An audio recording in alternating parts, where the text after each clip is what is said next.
Smoking on your top four tonight as we head into the top four of European Pro League Season 19, the Division 1 season, and we have a banger of a matchup ready for us today. It will be Illuminar versus TSM, and later today we will see Apogee face off against Passion UA. So this is the top four of our competition, and with this timing towards the major, usually the teams that finish top two will end up doing quite well in the RMRs or even better, as looking at a past Ecstatic, which was also a Danish team, together with TSM here, which will be Nico, Zyphen, Valde, Acor, and the newest edition of Syrah, the Mouse NXT prospect, making its way up to an RMR team, so he's going to play his first RMR. Then the Illuminar team, who deserve all the praise in the world. I mean, PGE to Roof, a lot of them have been a part of that. Spava Q has sort of been moving around solo, not necessarily within other teams, but he has found his spot. He is really set into this team. Illuminar playing pretty much the best that I've seen Illuminar play. Nuke will be picked by TSM, not a surprise.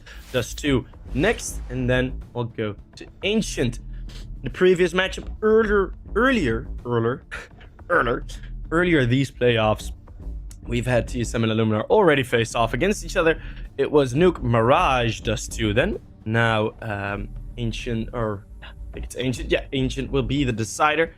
Then it was Dust 2. TSM did win 2-1. Mirage was a pretty hefty slaughter, but Illuminar did not want to take the risk again. So we are ready to get it going. Welcome everybody into the game as we have Nuke on the CT side. It is going to be the ramp hold, double ramp hold. The dualies in prime position. It's looking like they're going to see some action here. Stopped at the first hurdle, but the information gained should be enough for Lund. Oh, beautiful taps. And with 2, he makes sure that this game doesn't really go anywhere yet.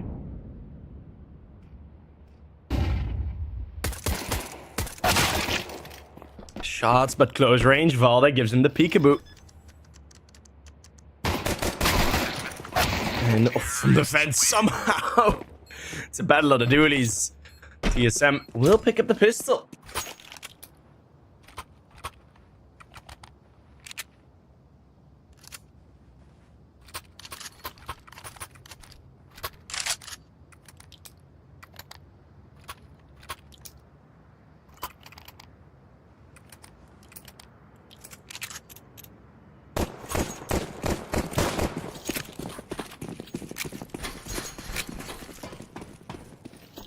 As oops, Nico falling off the ladder. It's gonna cost him a bit of HP. Let's see them running in quick. A pop and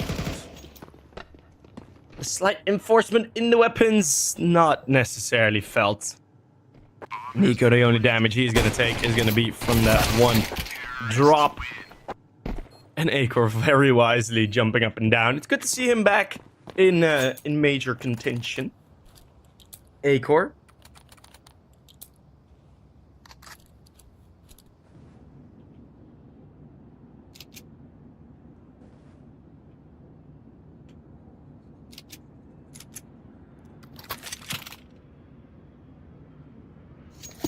As yeah, Acor, I'm gonna be honest, as I always am.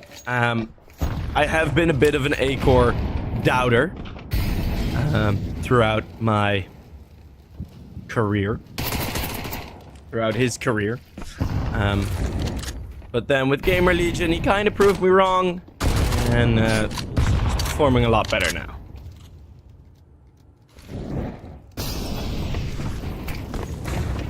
Again, it's going to be this ramp play. These fakes, they're not going to be as effective in the full gun rounds. But it is interesting to see already a kind of a slight hint as to what TSM are packing here on Nuke. See what's in their backpack. See what they can throw off Illuminar with. Of course, Illuminar, we haven't really seen any real responses here yet. Which isn't odd. Well, you know where they are now. That's at least one favorite that you can have here. Sprays through. Ooh. In practice. I'm expecting better from Syrah there, man. I'm expecting a 3K. Disappointed. Disappointed. No, I'm kidding. Just be like overly critical of every new player entering a team. Oh wait, I can just get inspiration from the HLTV forums then. Should have been an ace. Not impressed. At some point, I really don't want to, because I think it's a bit disrespectful when someone gets like an amazing 1 versus 3 clutch. Just to go like, oh, okay, that's cool. He won it. Oh, Furlan. Oh, you meanie pants. I was gonna ignore the first one, but then he does it a second time through a smoke. And that instantly changes the whole momentum of the round. Yeah, more than enough bodies now to stop this T-side take. Valde holding on desperately with a Mag-10.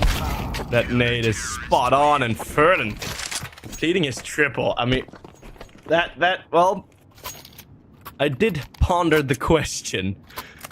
What will Illuminar have up their sleeve? Apparently it's a double kill outside from Furlan through smoke. Which I wouldn't necessarily call a great strategy to gamble on that will bring success, but it is a lovely way to deal with the bonus round of TSM.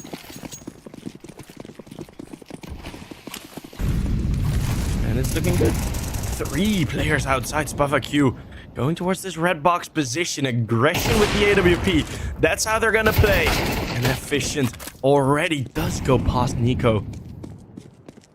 Skips over him, but Furlan instantly there with a trade. I mean, PHR, he still has not been spotted. Acor's gonna give himself up here.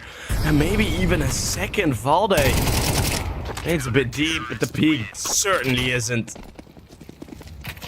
And what a great play. Just completely hindering anything on the outside area.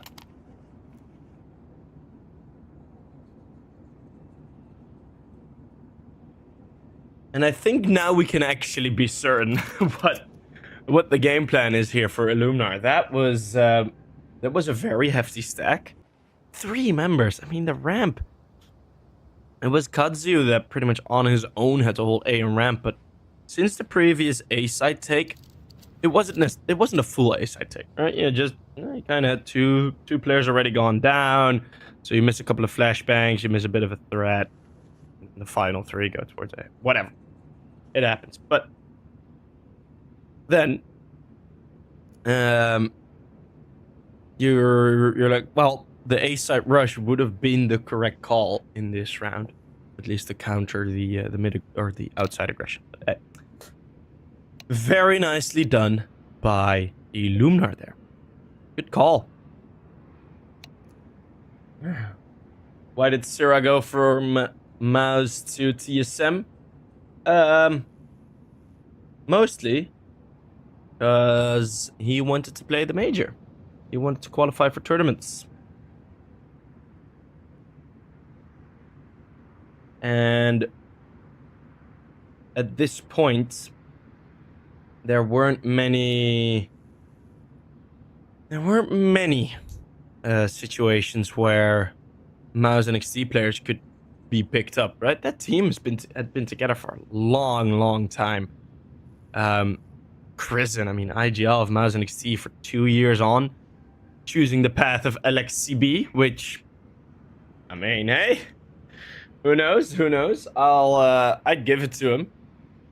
You know, next team, ENCE. The ENCE rebuild after the major for Prison. Hey, I'm in. I want to give that guy the world, man. He absolutely deserves it. And yeah, as soon as he got picked up, it was just a matter of time before one of the roles currently in Mouse NXT would be open in another team from them to get them in.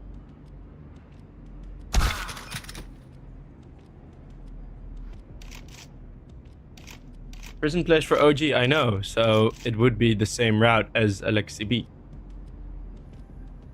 But that's no. But yeah, prison moving, and that got the whole situation kicked up for the Mouse NXT team. We went to prison, gone. Syrah now here. Nachu. Saw Nachu was playing with Bleed. From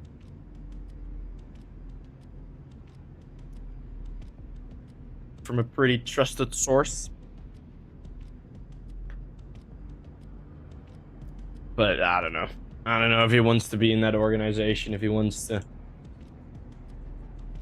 get himself into that success, or into that lack of success, rather. It's a bit of a weird organization, that little Bleed thingy. There we go. We got the reset. But yeah, Syrah. Also some kicking Altex right before the major starts is something I do not agree with. But then getting Syrah as a replacement is then something that I do agree with. It's an awkward choice. So someone explain RMRs in league terms. Before the actual Worlds tournament, there's a full tournament of only the local scenes. That will also be kind of at the major, but it is going to be only the local scenes that play against each other to qualify for a certain amount of major spots for major, like per RMR. So the Asian RMR will have, I think it is 8 teams playing or 10 teams playing, and they will have 3 spots. And then the Europe RMR will be 2 RMRs, RMR A and RMR B will be like, what is it, 24 teams for 9 or 11 spots. So yeah, it's per region and yada yada. So that's the RMRs, and they are one of the most important tournaments in the year for the broader scene. Right, you got the top tier tournaments, you got the major finals, but the RMRs, that's where some careers get made, Nico, whoop.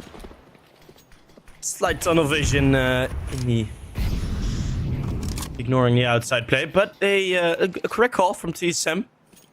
That there won't be the outside presence twice in a row.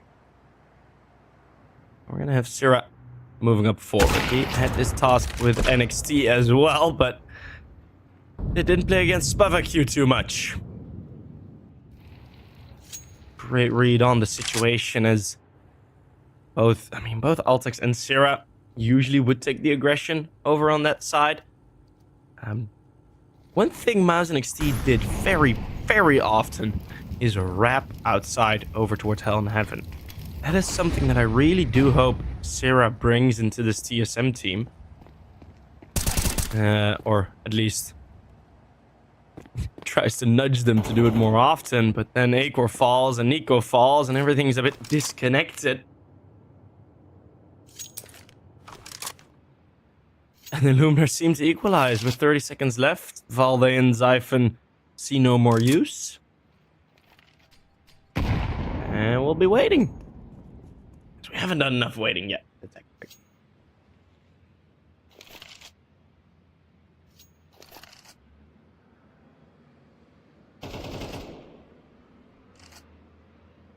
Counter-terrorists win.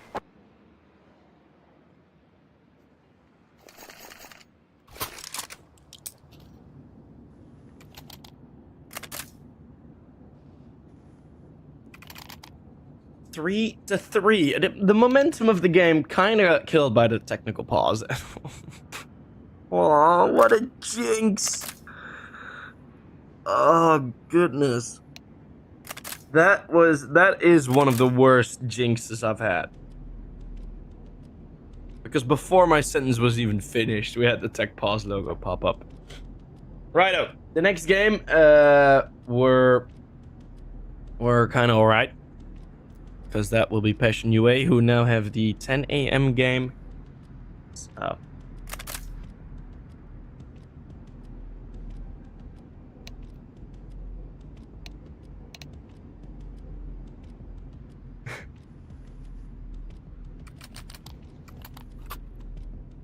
Hopefully everything seems to be alright.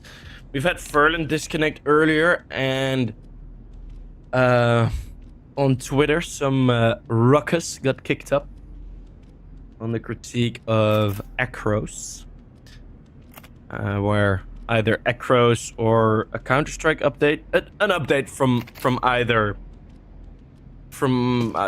developer. I don't exactly know the inner workings of it, but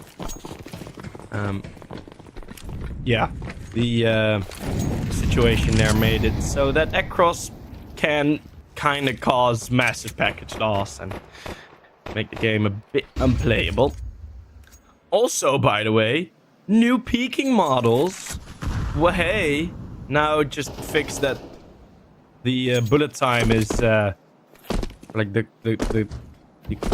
moment of clicking to moment of death time is going to be lower, and then we'll be all right. Then we're back to global offensive. But yeah, I do appreciate the fact that they actually did put some work in it. Is it enough yet? Nope. But hey. Furlan, wise choice to not take the fight there. Now he has multiple angles that he can fight from. Good decision there. Great flick up, but he does get pushed. Some coverage, though, as he's stalling. Has come in. Where did that shot happen? Through the window. And Syrah just walks into the spray of PHR.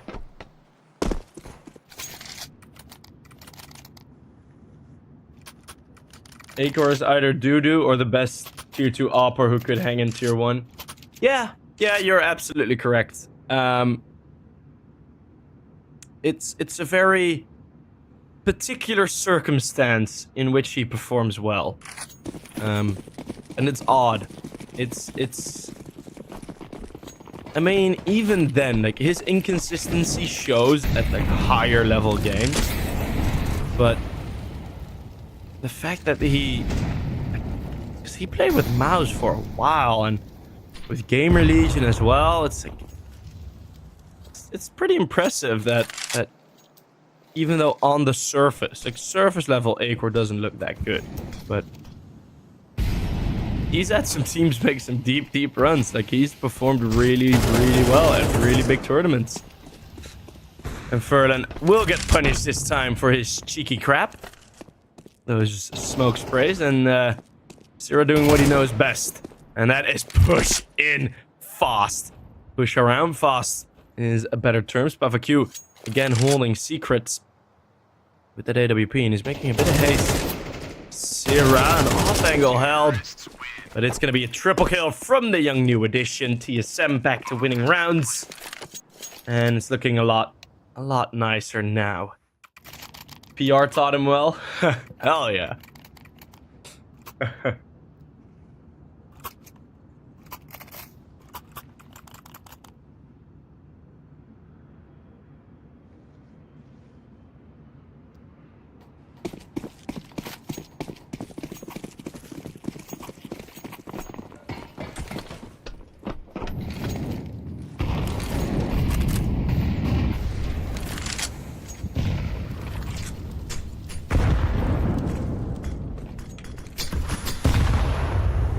Bit more towards the inner workings. Well, the inner workings. The inner building.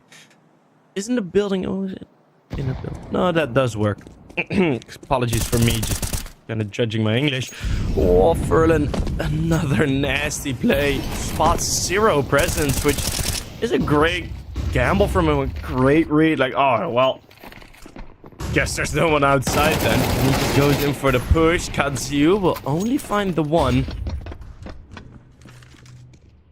Next stop, Bilani Station. Will the passengers of TSM get off here, or will they continue their route? No, it looks like this is the end station even. This train not going very far, although Acor puts an extra wagon on the back of that one. Derailment still ensues. Illuminar, very nicely done. Very textbook, just... I mean, the push wasn't textbook, but all the reactions that happened afterwards were very nicely done, right? Just go station... Well, I said go station by station. Set it up in a way where... All right, we're going to be... That was a voice crack. Set it up in a way where you know, okay, well, we can stop them here, we can stop them here. Just take your correct angles, take your best angles that you can get. And that's very nice. Again, an A pop. Oh, a bit disconnected, isn't it? That really didn't look the most sharp. Felt like an eco round. They had AKs. There were like AKs and Tech 9s in that round. Or like AKs and Galils. Yeah, that round really fell flat, didn't it? Damn. I don't know what the problem was in that A-side take. I need an analyst desk to watch the rounds back, but... Just the flashbangs failing, because it wasn't like PHR was like actively looking away. Just kind of checking squeaky and then just peeked out of HUD. Bit of an inaccuracy there for TSM. Not what we want to see. But, hey, Tech 9s, Mac 10s. A bit between your teeth. Let's see how fast they can run. Single flashbang. That does force Buffer off the angle, but Katsu's still here. That's a lot more foundation than necessary, I think. Katsu there, it's just such a securance. Though him falling back will prompt a bomb plant. You know, who knows? Hey, who knows? Maybe we'll be able to. Sierra gets one traded. And now slowly closing in. It's fighting sticks with guns. Valde and Acor, the only ones left, and it does seem like the sticks are going to break. Acor, oh, so close to taking down Bilani.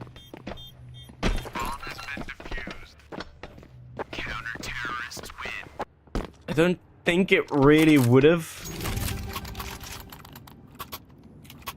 Apologies there. I don't think it really would have mattered if he even got the kill. Well, it would have been one more kill.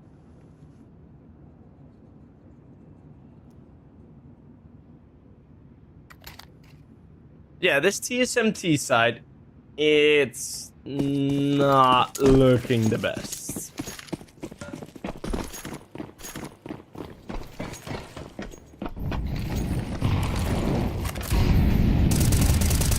In the previous game that these two teams played in the quarterfinals of this season, it was a 9-3 for TSM on this very T side.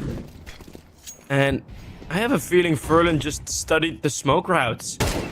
Like, this has been a demo watched. I mean, such counterplay every single time from Illuminar. Left, right, and center. Just everywhere.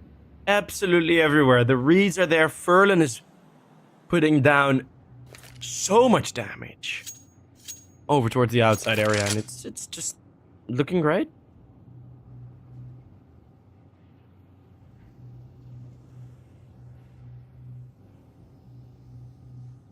3 versus 5 is what remains for the final 50 seconds of this half. And Valde's already being put under pressure. It's Furlan going away from outside. That does prompt the assumption of freedom. 2 versus 5, and Sierra's already been shot.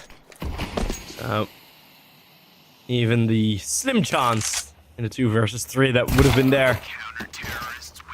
The walk through the smoke is not gonna fool any of the Illuminar players. It's gonna be the 8-4. It's still recoverable from TSM, or TSM, right? You can still very much do this on the CT side, but the reads from Illuminar on the CT side seemed damningly accurate. And it is... I'm a bit scared for TSM. I'm a bit scared for TSM to see what Illuminar will pull off here for the final half of Nuke. As they went... Whew. I mean... Just considering how good these T-side reads will be from Illuminar. TSM needs to step it up, man. We'll see it in the second half.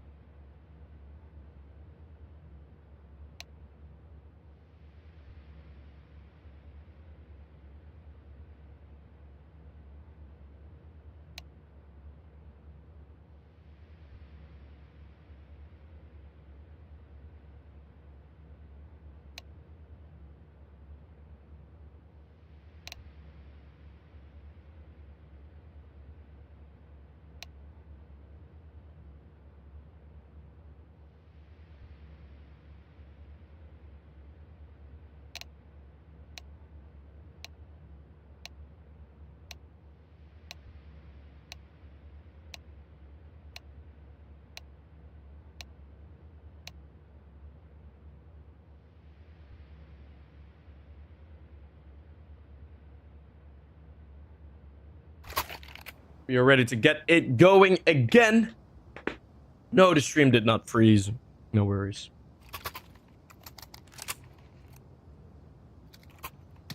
Coster stuck. Coster was getting something to drink. Some strong alcohol. No, I don't promote that. Especially not when it's 10:30 a.m. for me in the morning. But TSM, they are looking to be under the influence, hopefully under the influence of a strong CT side. Strong CT side calling. Hopefully as well. As Sierra is going to be challenging outside. Whew. Frag onto Spavak, who got the better of Sierra on multiple occasions.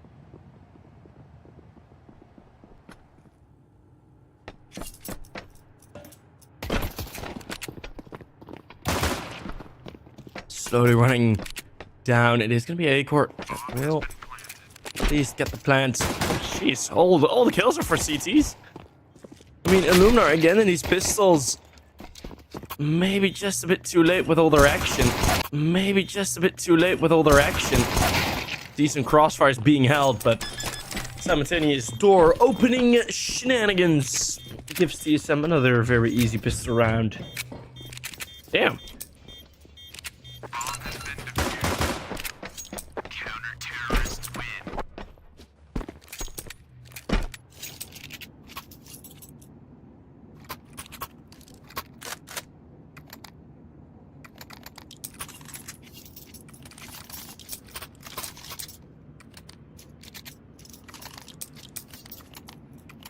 So there will be the bomb plan, there will be the force. Just get that normality out of the way. Yeah, 5-8. Curious to see where this is going to end up. Some nades dropped in, Valda being slightly aggressive. No real patterns or anything unique spotted yet from either side. It's a very default round, and look at what Illuminar have done, by the way. If this is going to be an A-pop, look at the difference in util. Illuminar, at the start of this round, they threw nothing. The simple fear of the force by rush prompted TSM to throw all of their util. They have nothing anymore. It's 3 flashbangs. The final smoke has just been thrown out towards Squeaky. TSM, they've thrown themselves into a corner here. I mean, they've thrown their util into the corner, but there's nothing for them anymore. Oh, this is going to be a tough one. When it's an A pop, you're not going to use flashes as CTs. And there's nothing else left. They are playing nice angles, but ahead of the flashbangs, like ahead of the play, like Nico is. This is the only decent coverage that they have. Let's see how it'll work. Through the smoke, it's one, but close range, Nico falls, and now the danger starts. But the flashbangs, they're a bit delayed, and the nades also won't do that much. 2 versus 4, and they kind of fall stuck. I really, really did like the plan from Illuminar here. But the aim is still good enough from TSM to hold them off. Zero on the ladder, being a bit annoying.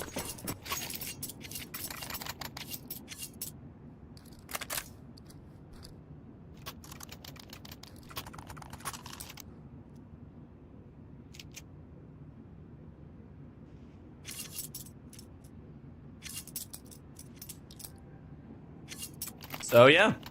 That was actually quite a good hold, but I did very much like the plan from Illuminar. I think I made that quite clear. Deagles from Illuminar. They get the inspiration, maybe a bit from Into the Breach, the team that they beat in the match before this, who love to play 5 Deagles, 0 armor in this round, or rounds like this. So on the outside, farming, kills, and cash. Sounds like a weird sort of roadkill selling business in the US. Did you spot a dead deer on the side of the road? Bring it on, bring it in to kills for cash, and then you'll get I don't know. Sounds like some parody commercial that could be made. Could be made somewhere. But in CS, it just means you're getting kills with the MP9. Which is lovely as well. A-Core on the CT. Oh. That's a doozy. Okay, so. That's one straight miss. Sierra, though. Oh, everyone's hurt. Everyone's peppered down. Sierra's not gonna lurk about. At nade, they will not go past. Sierra's allowing them a ton of space here, but putting himself in a situation together with Valde, or Zyphon, sorry, Zyphon that is, where it's a guaranteed sound cue. All right, single door may have been broken open. I don't think it has. Yeah, as said, guaranteed sound cues. Need to wait on these. There is one flashbang, but Sierra's in a great position. Gets traded though in transition. Papa Q not stopped. A-Core missing another shot. Still TSM seemingly okay here. Oof. A-Core, come on, bro.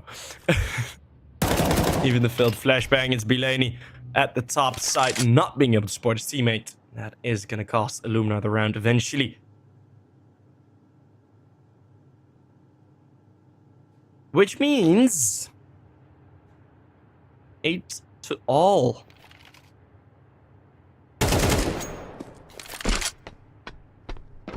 My goodness. This Bilani, okay. He does get out. Will they be in time to pick up that AWP? Yes. Okay, that's all right. But whew. That's a round A-Core would want to forget, but the rest of the team actually did play pretty well. Valde sneakily getting himself up the scoreboard, actually. He's second overall. Him and Sierra.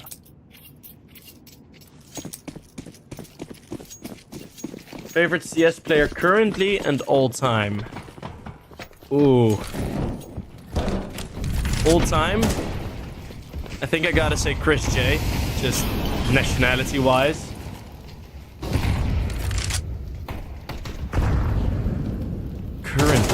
I like Donk. I like Donk a lot. I don't think he's the best player. I don't think he's top 3 this year, maybe. Like, not even. Top 5 is a better shout, but I do like Donk. Chris J was never the best either, and he's my favorite of all time, so... stop with that nonsense, CJ. Come on, man. You asked me CS player, not favorite political opinion. Okay? Come on.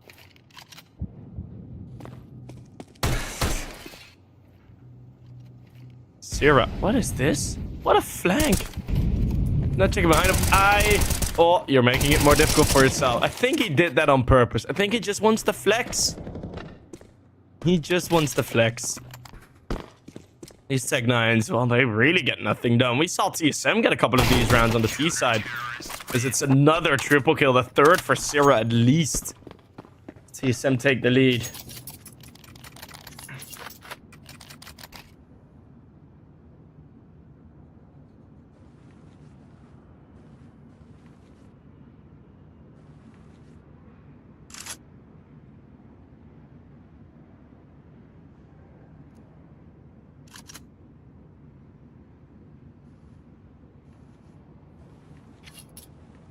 Now there's the lead. Illuminar, tactical pause, which, yes, very wise choice, if I say so myself. If I say so. Very breathy, you know? If I say so myself. No. 5 in a row. CT side started off like a dream for TSM. Actually looking really, really good. Smoke's thrown over towards outside. This feels like it's going to be a bit more default for the Illuminar side. Although one thing, I mean, it's 4 smokes used in the first 5 seconds of the round. All smokes used now. So it is going to be the A-side pop while these smokes are still up. And this is looking like the best A-side pop we've seen. Acor does hit one more shot though. And in this 3 versus 3... there's still a lot of good coverage. Sierra has stepped out, but Furlan has gone past him. Furlan now spotted. The jump. The evasion. Furlan still hits a headshot. Sierra's bullets get juked, and Acor can get a chance to prove himself with this AWP. That's the first. There's no kit. Well, he just picked it up from Nico, but over towards Heaven. Furlan has gone. Acor does not expect the Heaven play. Here's the step. Acor, what an insane reaction time that is. Double digits for TSM. What a clutch in a 1v2. My god. What? One step here that... oh my goodness.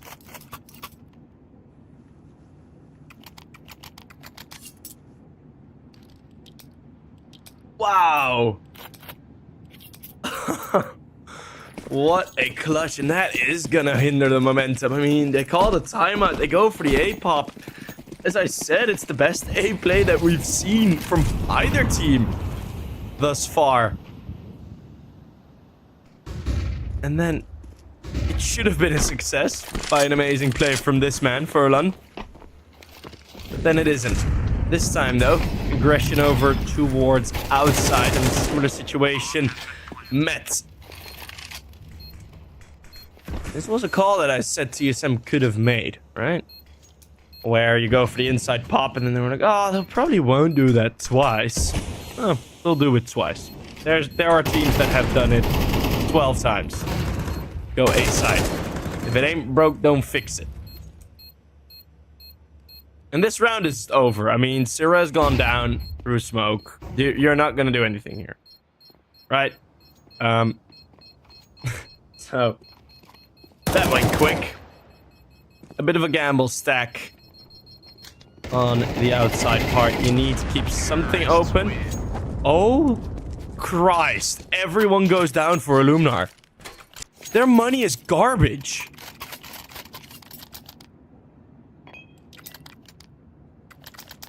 What? what a fumble! Oh no! Oh my god. I mean, yeah, there's 4 guys alive, and TSM maybe would have had the luxury to go for a ninja defuse, but losing all 5. Look at this! You win a round, and you're on 3 Mach 10s. This is... Oh my goodness. Well, it's gonna be a ramp rush. Siphon isn't it the greatest of games? Under pressure is unable to take down one of the Mach 10s. So now it's Sira. Next up, it's 2 on the mowdown. Can he be accurate on the 3rd? No triple kill this time. But he does keep it equal. Sira and doing what he's asked to do. And Bileni's finding a vent. Oh, Valde. Oh. I don't know where that call came from. Acor came in with the rotate, so at least coverage, but it's a weird play by Valde. Bomb is down in the B bombs at Acor. This is a lovely read on the play necessary because Bileni, Nico spotted him in the ramps already, but it's another clutch situation, and the 1v1 also going the way of Acor. Nearly Spavaq getting something done there, but not this time, not again. Acor twice now, a clutch and a 3k. And that's what I mean with being an Acor doubter. It's so incredible. I mean, this man, the first round, we see him carry an AWP. He misses 3 shots, fumbles 2 pieces of util, and just goes down by a flank. And then he does this. It is beautiful. It is beautiful. I can't describe it in any other way. I love these players. I mean, there's a reason my favorite player of all time is Chris J. I myself am a very inconsistent player. I'm a very inconsistent performer. So I absolutely love the others that have the same. No, I don't want you to be perfect. I don't want you to be a robot. I want you to have a shit game once in a while, you know? Illuminar, they're not having the greatest of halves here. I'm not going to use the same terminology again, but it is at least looking like a bit of a better setup for TSM. Being a bit more careful with their util, even though they know it's a similar rushing round like this. Furlan kind of misjudging his smoke. It's going to cost them, and that's going to cost them, I think, the A-side play. They've just counted, I think, how many guns sprayed through the walls, because they're down. They're down and in. Acor. Acor's been chased. Why are we not seeing this? Look at all these T-side members, all these Illuminar players chasing Acor. Sira coming in for help. Acor got a new milkshake from Chick-fil-A there. If you get that reference, please. Please, if you get that reference. Help! Got this new milkshake. Help! I'm sorry. 12-9. TSM looking to somehow, some way, still win this first map. Unless this outside play can work, but Sira is gonna step out wide and knows that Furlan would be ready for him. The battle between Sira and Furlan has been a joy to watch, and we haven't seen a clear winner overall, right? In these head-to-heads, Sira, yeah, he's had a lot of more multi-kills, but in the head-to-head, I think it is pretty 50-50. Valde, that's another sharp aim or two. Not for the final. Bileni can keep Illuminar alive here on the opposition's map. Big Sira hiding in the vent. Oh, didn't he not spot him? I think the call came through, like, yo, bro, you spotted him. That's Sira gonna give it up, but Zyphon is gonna be the final one. They double swing. 13-9. TSM will take a victory in map number 1. And that is not that surprising. Illuminar getting a lot closer than they did before on Nuke, but I mean, I think most of Illuminar's sort of fall down came upon that 1 versus 2 from Acor. That is at a point in the half where you're looking at like, okay, well, that would have been a game changer for Illuminar. Keep mispronouncing their name, misremembering it. Jesus, my words. No, yeah. So that round, we got the amazing clutch from Acor. The round after, it is pretty much a freebie. They just walk into the bomb site and plant. They kill one, and that's fine. And then they lose everyone in Iron Mac 10s. Yeah, I mean, that is kind of a situation where you're looking at it like, come on, guys. Like, that really threw a lot of chances out of the window for Illuminar. Hopefully they can recover. They will be able to recover on the upcoming map. We're gonna get dirty. We're gonna get dusty.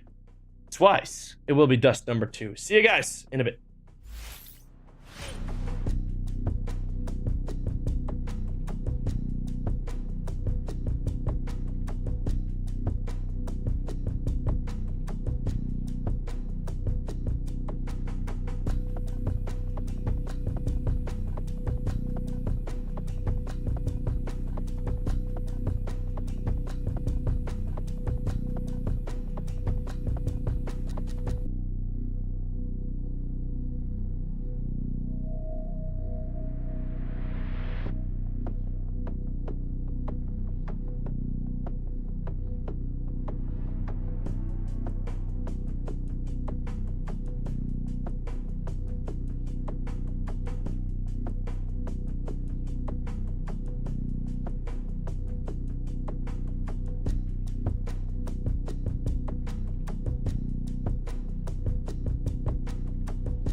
Hello and welcome back, everyone, as we are heading into map number 2. It's going to be Dust number 2. As, oh, look at this TSM mid play in the pistol. See this more and more often. They can confirm long control has been taken. Akron, not sure if you can hear the footsteps from here. Just missed them cross. And Akron not being out in the open as much. This is gonna hurt them quite significantly. Zyphon thought he was earlier. More players crossed than expected. Just gonna be the 1-for-1 trade now. Some jumps up, some jump shots. Not connecting. None of them are. Furlan with one. And across long. It is the USP that you should think has the advantage. It's not gonna be the case. Illuminar taking the 1-0 lead. Any news when Faceit is live again? I didn't even know Faceit was down.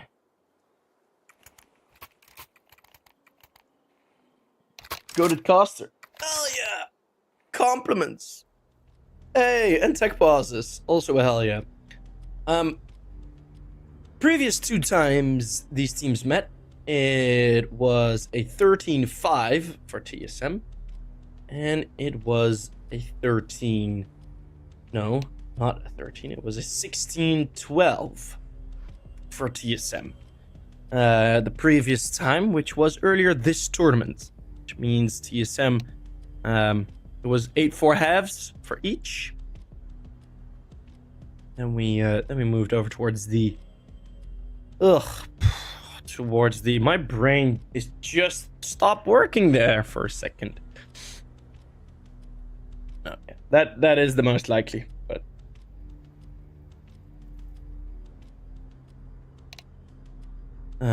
so we're gonna be curious. I'll be curious, as Illuminar, of course, did get a lot closer the last time.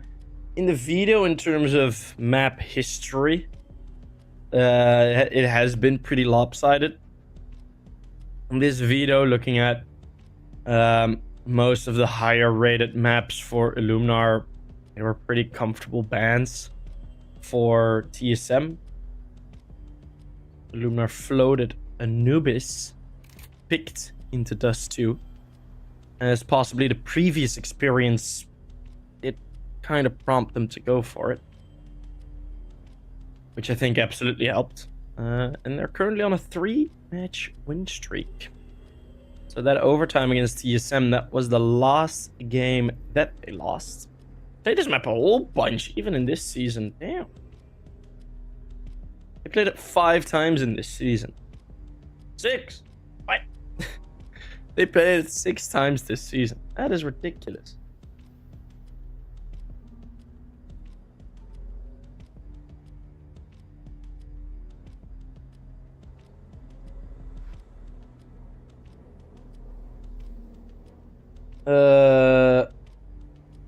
Illuminar beat Into the Breach. They are in good shape, or is Into the Breach just bad? No, that game from Into the Breach was not good. I saw Smuya share his disappointment in himself on Twitter. No, that game, yeah, that game kind of went, yeah. Didn't really go all too great, sadly.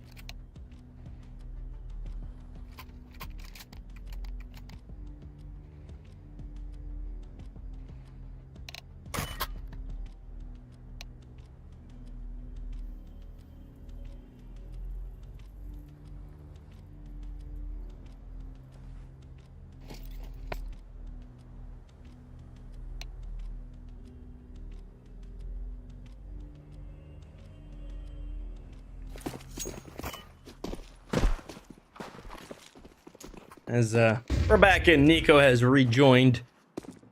We're seeing it more and more on Dust 2. Well, it's always been kind of a thing that previously was kind of exclusive to Dust 2 and Inferno.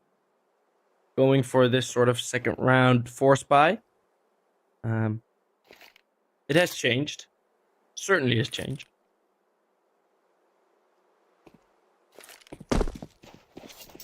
that bird, and that's enough info. Sure, that nade is spot on. A flash to help their teammate, but it floats for a while, so duped by most. Still not really the pace, and it's still 5 alive. Acor with this scout, he's doing a great amount of work. Zyphon with a league. It's a jumping shot from Valde with one more. TSM. The force buy gets won by Acor, staying alive with that scout, and Syrah. The nade and the flash combo, just 2 pieces of util, but Illuminar gets stuck. Someone put a glue monkey down on short. Updated it. Upgraded it to extra sticky. And the balloons of Illuminar could not get through. Some nice darts thrown by TSM there. That's, yeah, those are some references. Hell yeah.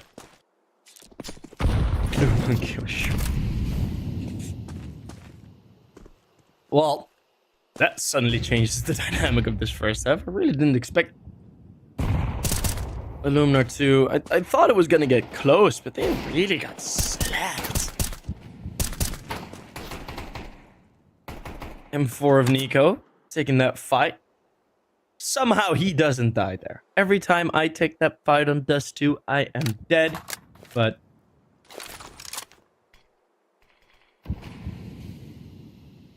imagine me just during a cast just playing balloons.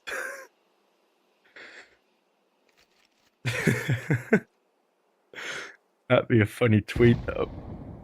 I might actually do that.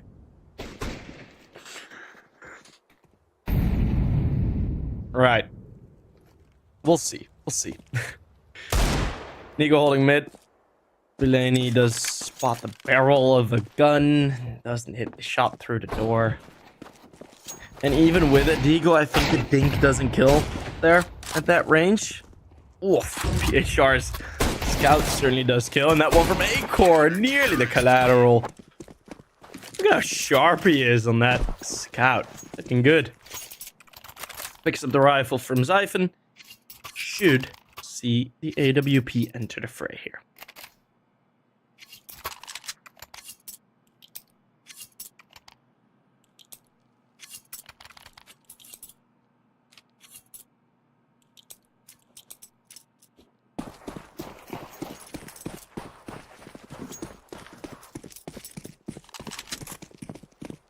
I say that.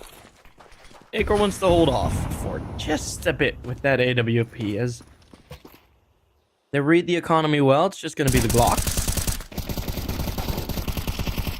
And, up. Hey, there you go, Zyphon. Nice triple kill.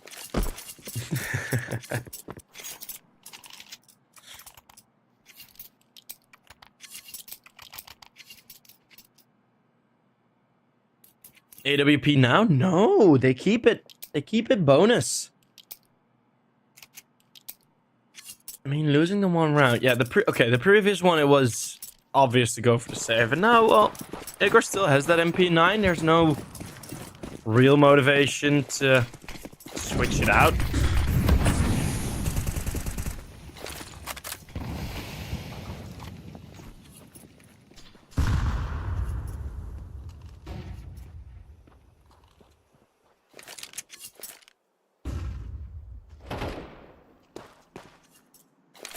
Let's see where they put it. They're gonna boost. Okay, not Acor. They're gonna boost Nico on that short side, and or on that short, on that CT side. CT boxes. Most smokes, especially the smoke Furlan now throws, will have a gap there. Or oh no, wait, this is the one bouncing on top. No, this is the one with the gap. Oh, Nico exploits it. Maybe able to feign the drop down. There are some nades. But Nico is still here, still fighting. Still holding him off.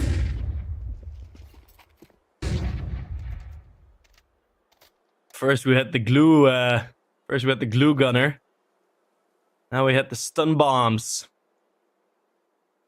Not going much further at all, actually. Just not really moving. Just completely stuck on that play. And that's a great read by TSM. Lovely way to hold off that mid to B play.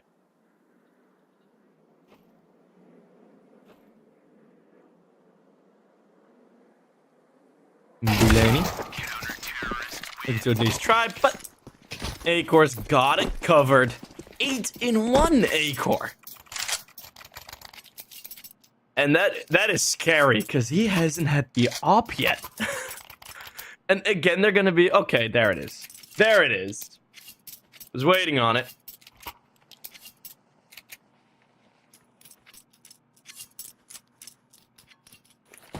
Wait, did he just pick up the 8? I'm confused now. Feels like they just picked up the AWP. Might have been a slight bug in the HUD. Ah, it's a flashbang. Sierra sticks around to fight. Ambitious. Well, Acor's there to help. Sierra is there. They all walk into the jaws of Acor, who has enough appetite to get 3 more kills.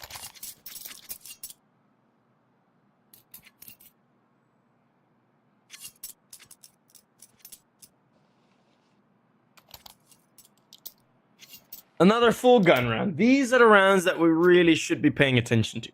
Mind you, previous game went to overtime with both teams playing an 8-4 half.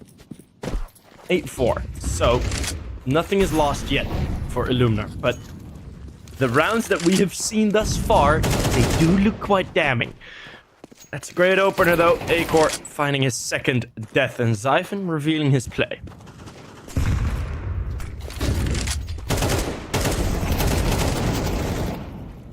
It was 4 rounds on the CT side, though, for both teams. So already, quite a good step from TSM. Again, these aggressive fights, they're not really going the way of TSM. I was about to say, but Nico, desperate to equalize, will finally find success in that mission.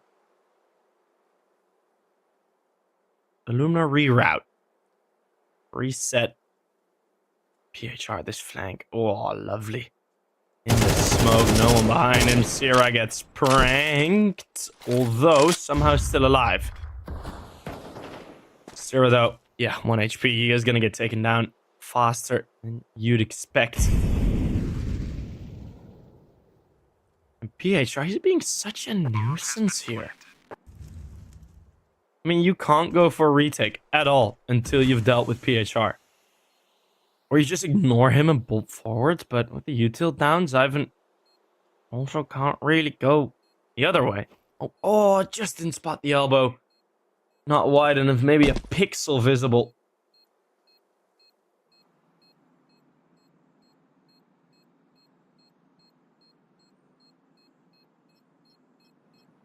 But it is going to be Illuminar that grind out another T-side round. So, welcome back to the server, Illuminar. What up, handsome viewer? Man, that's a really old meme. The handsome caster one. That's an old one, bro.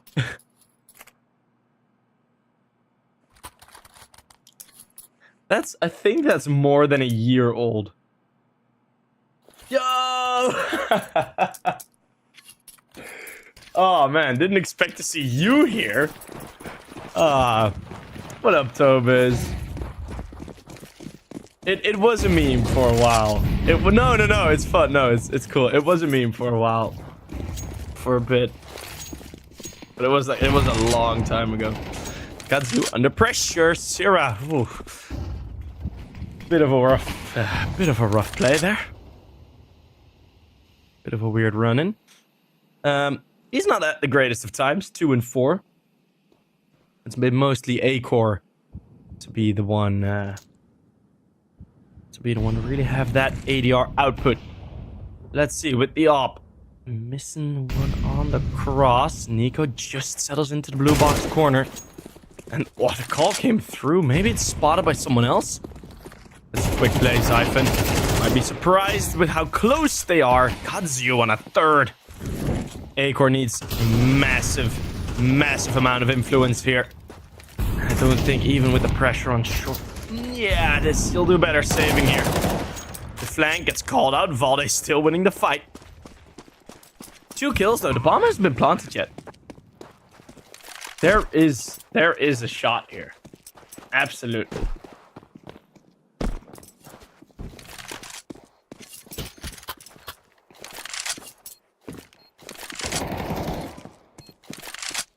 But that shot quickly turns into a long shot with Valde going down. A-court. There's no scope on the AK. Still hitting these bullets. But quick surprise from short. We'll give Illuminar a third.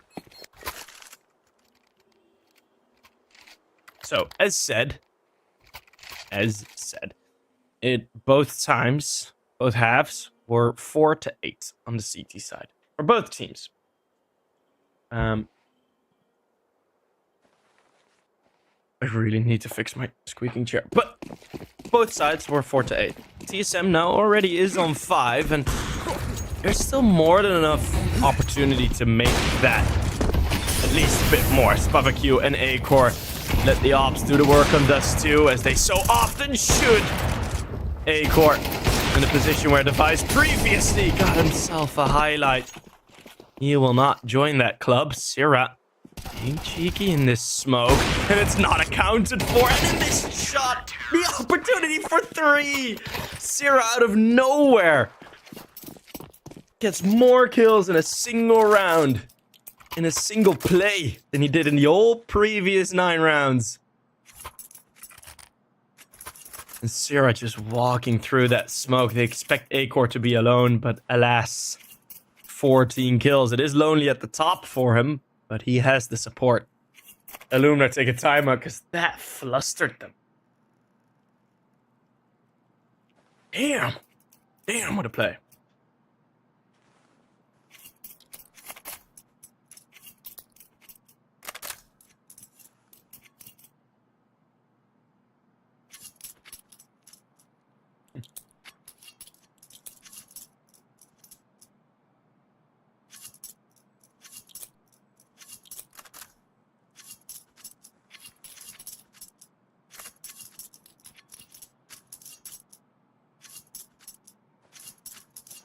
Six to 3.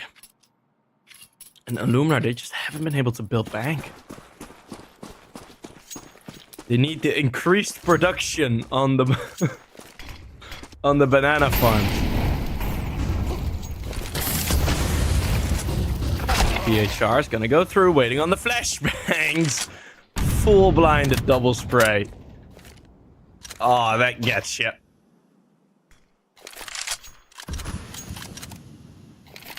Kind of getting stuck there on the edge. Might have been a nade thrown in as well. Maybe a bit deeper. They got slowed down a lot there by the bullets of Syrah. Kind of getting stuck on each other.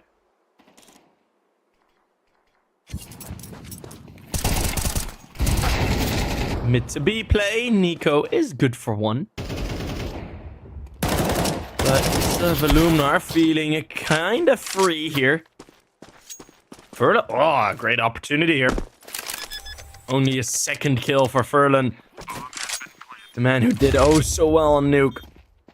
Nearly got Nuke for the team, but look at the confidence from TSM just bolting in. Not leaving Furlan any time to think about it. Even prepare anything. A surprise test. And Furlan does not get a good grade. It is TSM on 7 on their CT side.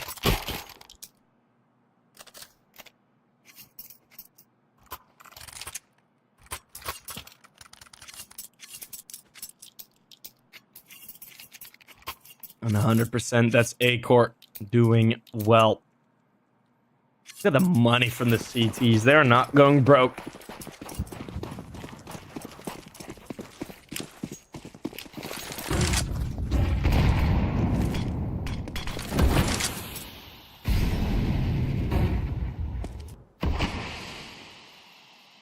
Play towards B. We haven't seen this one all too often. Nico has been tested, but mostly over towards either middle in the mid to Bs or in tunnels themselves when he was the one playing aggressive. Haven't really seen him on this hold. Now he's getting really attacked, waiting for that smoke to sort of replume. Another flash popped over, and they can't even get out of tunnels. It's still 5 alive. Look at what Valde is doing here. Valde is in T-spawn. They're gonna meet in T-spawn. Furlan. Of course he catches Furlan. The player that's only here with 2 kills is gonna be the one found in T-spawn. The frustration must be immeasurable at this point. If that happens to you, you're gonna be pissed. That's so frustrating. Bilani is low. KHR is damaged. This entire mid play, Valde is still lurking about here. Then Siphon is going to go for the peak. And of course, everything is going to work out lovely for TSM. What a round. Maybe just not fierce enough or no Molotov, no anything to force Nico to do something more difficult. No halfway smoke. No exit smokes on B. It's just nothing. They try to go through and fail miserably. And then fall victim to a very, very confident TSM. But to the people saying Illuminar beat Into the Breach, yes, they did. But if you actually watched the game, Into the Breach played poo-poo. They did not play well in that tournament. Or that match. They didn't play well. Like, they did play so bad, in fact, that even Smuya himself on Twitter went like, yo, that was kind of bad for me.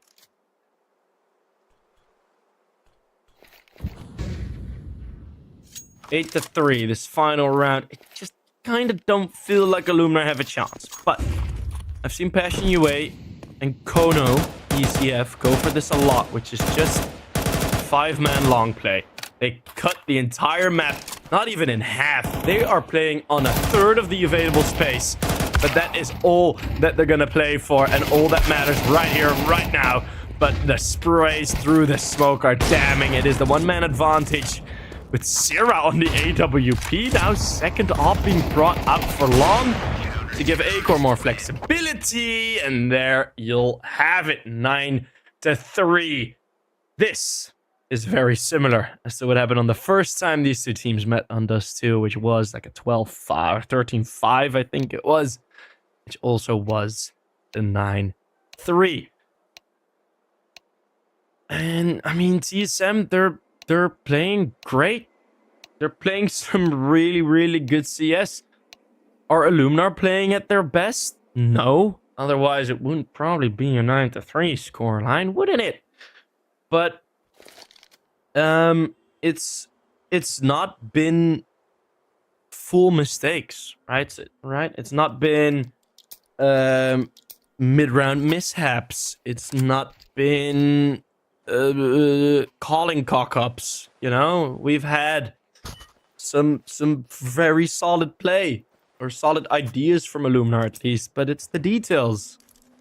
And, like, for example, that B push, if there's a smoke halfway in between them, like outside of the tunnel, Nico has a lot less power. Yeah, you're still probably gonna lose 1 or 2 through the smoke spray, but there's a lot less power, and the short plays did kind of work, but just didn't feel like they could go for that anymore, which is absolutely correct, because as soon as they have the correct read that, yeah, they're on short, they're gonna get schmacked by Util. Right, Bilani, under the pressure, feeling it. Whoa, missing a couple shots there. Just 1 at least. He keeps him busy. That flank is very, very fast. Spava Q, he's right behind them. Acor falls, the next one soon. And this should be the T-side round still, as Valde and Sierra have set up in the crossfire already. And it's gonna be enough to hold them back. Illuminar, a good call. Spava Q just runs in, hoping to catch all of them out of position. They catch 2 out of position, but Valde and Sierra have already tucked in wonderfully, and pretty much all 3 of the fights that they had were one-on-ones. There wasn't any double facing there.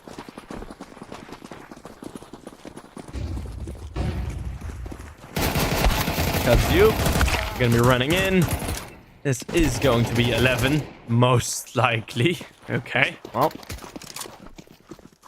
At least a couple of kills. Oh, that's the bomb! Oh, TSM, bro! Oh my goodness, they've dropped bomb. They've actually just dropped bomb against USPs. Smoke thrown in, but this is gonna give some one-way angles to Apogee. Some head glitches. It is one more spray. Apogee can absolutely do this. Doesn't want to go for the reload, and that is gonna cost him. Couldn't escape anymore. Maybe tucking into the smoke would have been a better idea, but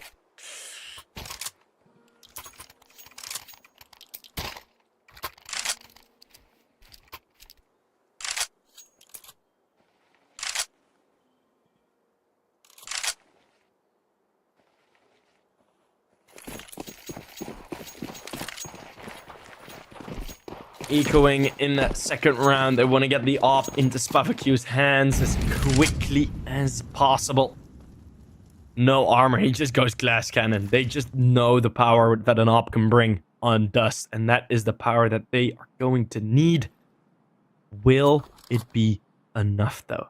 For now, Spafaku is going to be very, very far away. I don't know where that smoke landed on the minimap on long, but there's the one play. Furlan holding the car angle. Very difficult to deal with. Belani on the side will be burnt out, but just in time.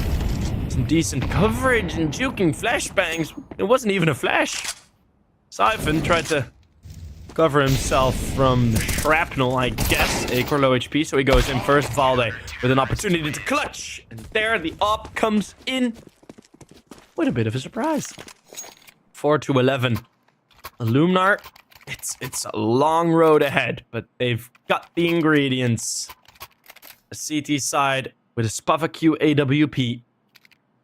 There are opportunities. There are. Do I think there are enough opportunities? No, I do still think TSM has this in the back, but I have a feeling Illuminar want to show us a bit more before they leave. There you go. Bang.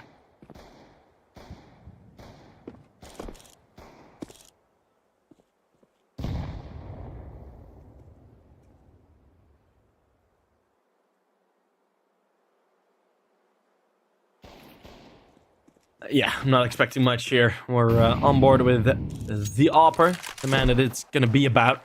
At least for the foreseeable future on Dust 2 here. Get a bit of a play across short. Bombs not being brought with. They most likely just want to get some kills, get some util out of their hands. Pretty much it.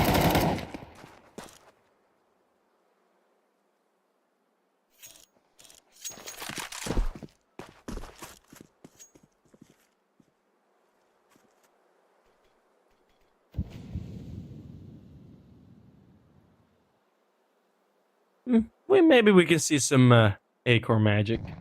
We've been on board for Spafaku for maybe a bit too long now. Hey, there we go. There's Nico and Acor. Try to go for the boost over, not really working.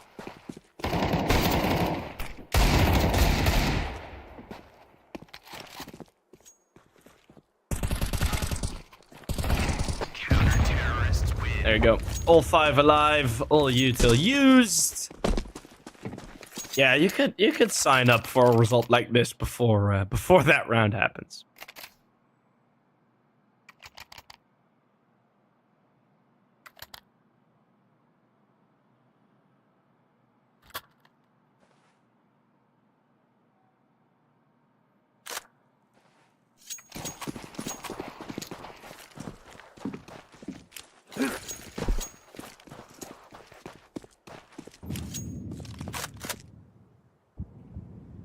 And yeah, it was the force buy. It was a bit of a doo-doo force buy actually for TSM. Let's see. That's you. We'll get stopped. Well, there. Hey, Furlan with some kills. Charity.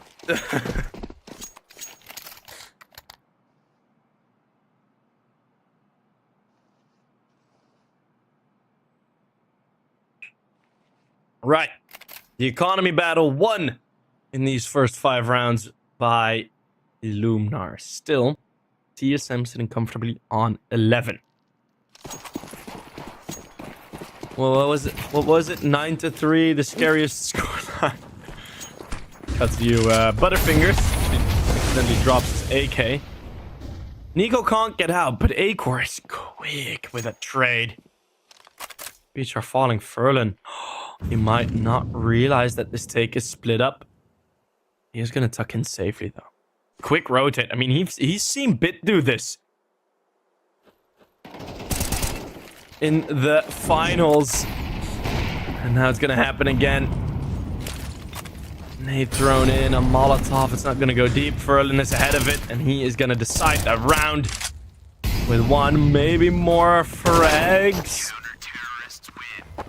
Yes, the play he watched European Pro League very, very adamantly, I reckon. As we saw Bit do this quite often against Eternal Fire. Tuck it to the close position. Play with your headphones and then at some point pounce.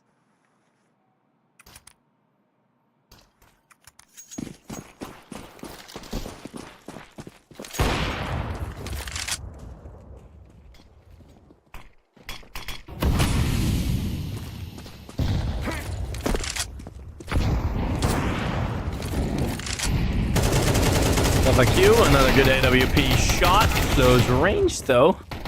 Maybe a bit of a surprise. Op still alive and kicking. What's PHR doing? He's just inviting himself into the chaos. Something that you really should not do against lighter weapons, but recovery is there. Got a bit scary, but Illuminar, they're on their way back. Just 3 rounds now. Oi, oi, oi. Tactical timeout. Finally. Took a while.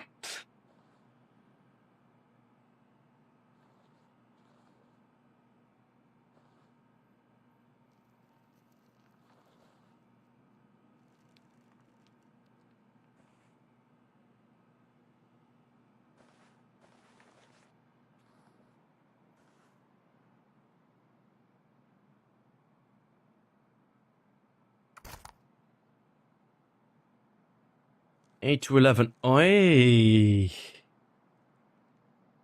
Okay. Double op for the CT side. Wondering how they're gonna use. What the hell kind of spawn did TSM get? Look at the minimap. 3 players fully best spawn for long. 2 players fully best spawn for B. And out. Oh, long. It's Nico that was first. Oof. Nico should be good enough to hit that shot, but Katsu, quite a big advantage on that angle, and it's not going to give that one up. And that kind of messes with the whole plan from TSM. So what do you do now, right? Yeah, maybe still the long play, but you can pretty much guarantee Katsu gets 1 kill. As soon as he gets 2, even if he goes down, it's going to be 4v2. You're going to be screwed anyways. So they're really going to need to open up on him instantaneously, and that at least works. Q then has tucked in. Flashbang's going over. Q not even blind. Inaccuracies on the T side. We've seen them so much. There is one more smoke on Sierra. They can delay this cross. Which they will do now.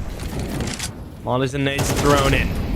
Gandalf prevented from having any influence. Siphon takes the space. He's in Goose. This is a good play.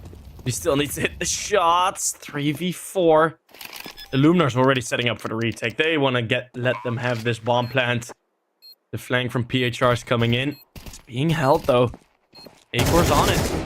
And Acor needs to be protected from the top. It's 2. Acor, though, misses 1 shot. The taps. 1 versus 2 for Sierra. The young Dane added into the team. Needs the ace to take TSM to 12. And he's ducking, weaving, and maybe the left and right hook. He gets it. The ace. Clutch TSM on map point.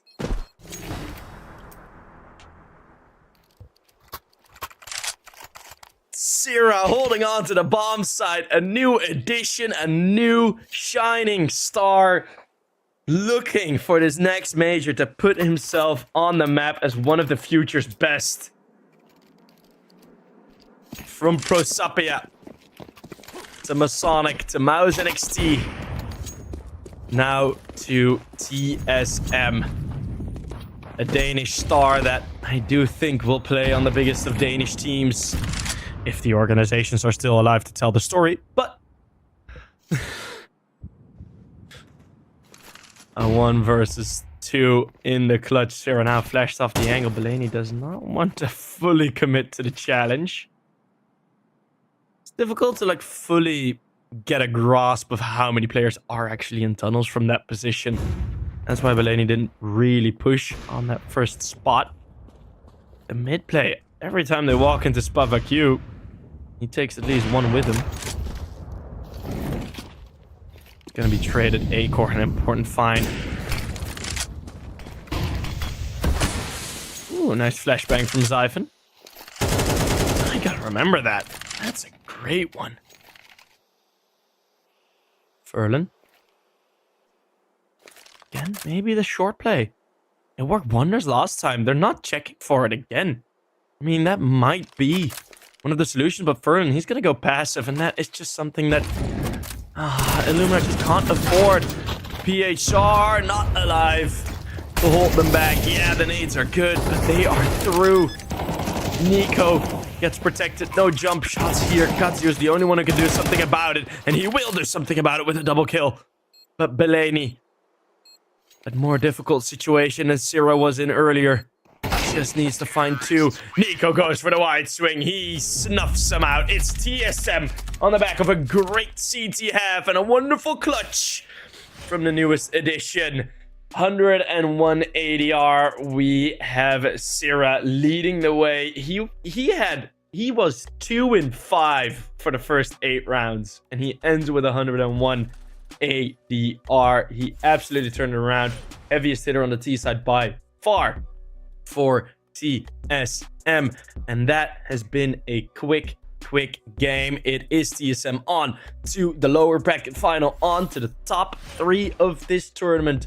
May have caught a bit of a lucky break versus the Gaming Gladiators, who had a scheduling issue earlier. So they're a bit more rested for these games. They have a game on later tonight. I kind of forgot which tournament they play in, but TSM will have another game later tonight.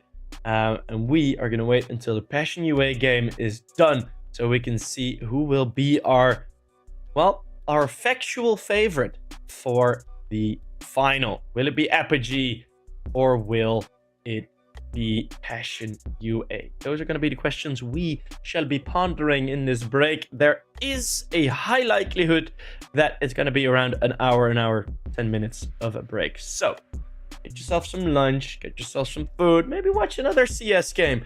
But when it's that 1 p.m. time, Central Eastern time. So in an hour, be back, because I love you guys. I want to see more of you in the upcoming upper bracket final. See you guys there.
Welcome everybody back to EPL. We've had a bit of a CS issue, but that has all been fixed as both teams now are able to enter the server and we're able to get it going. It will be the upper bracket final. Usually 9 times out of 10 this is the precursor of the final, but the loser of this game will have to prove themselves against TSM if they are to be worthy of that grand final, or if TSM will somehow, some way funnel their way in and sneak their way into a situation where they can make the grand final themselves. It will be unlikely because these two teams are both very, very strong. Passion UA with new jerseys looking fresh.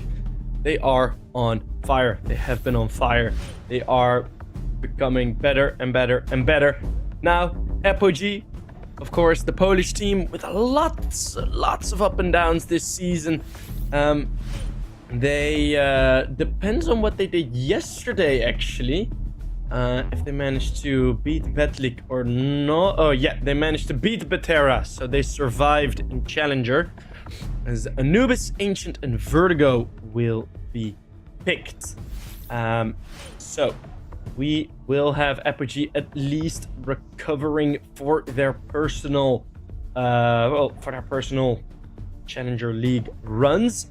Betera has been forced down to the lower bracket, but now versus Passion UA.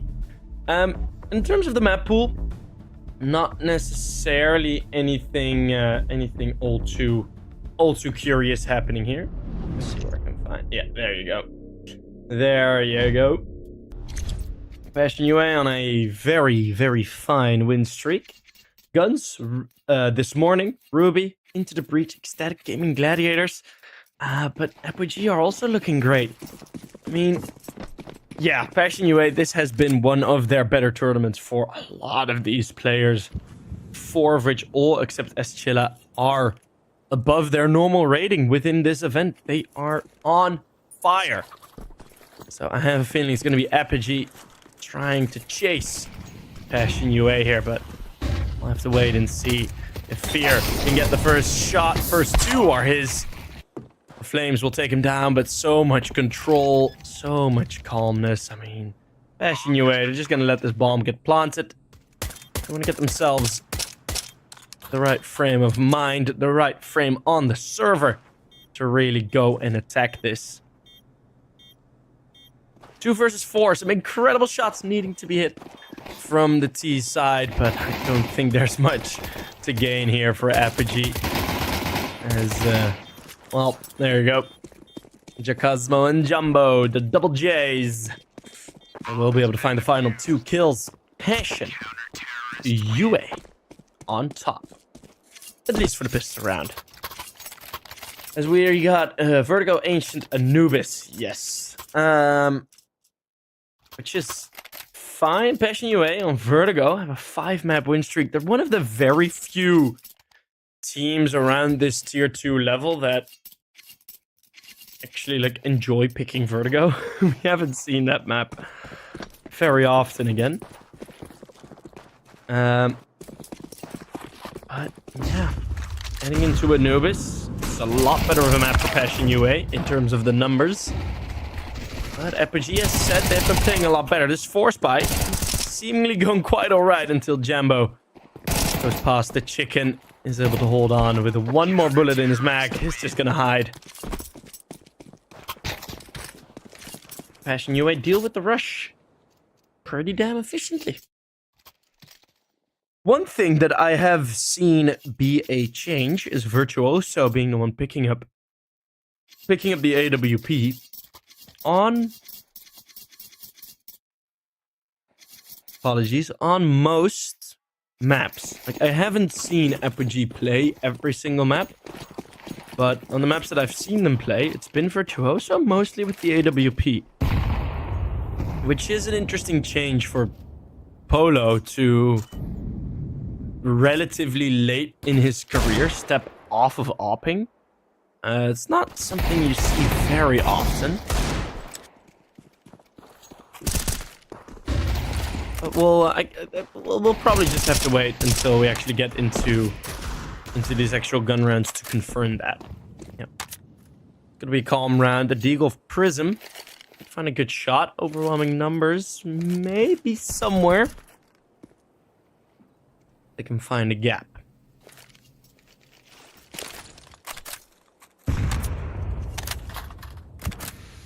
Nade. Pretty much nothing. It's just exploding into some hot air. Fear looks so mean on his picture. See if there can be some mean shots hit. Good spray transfer onto Virtuoso. Of course, no armor, so it'll looks a bit easier. As the Deagle from Prism. No. Okay, yeah, he's gonna get wallbanged. So he'll be taken out. 3-0 after the opening and after the force bite. Yeah, pretty obvious results, actually. So, it's fine.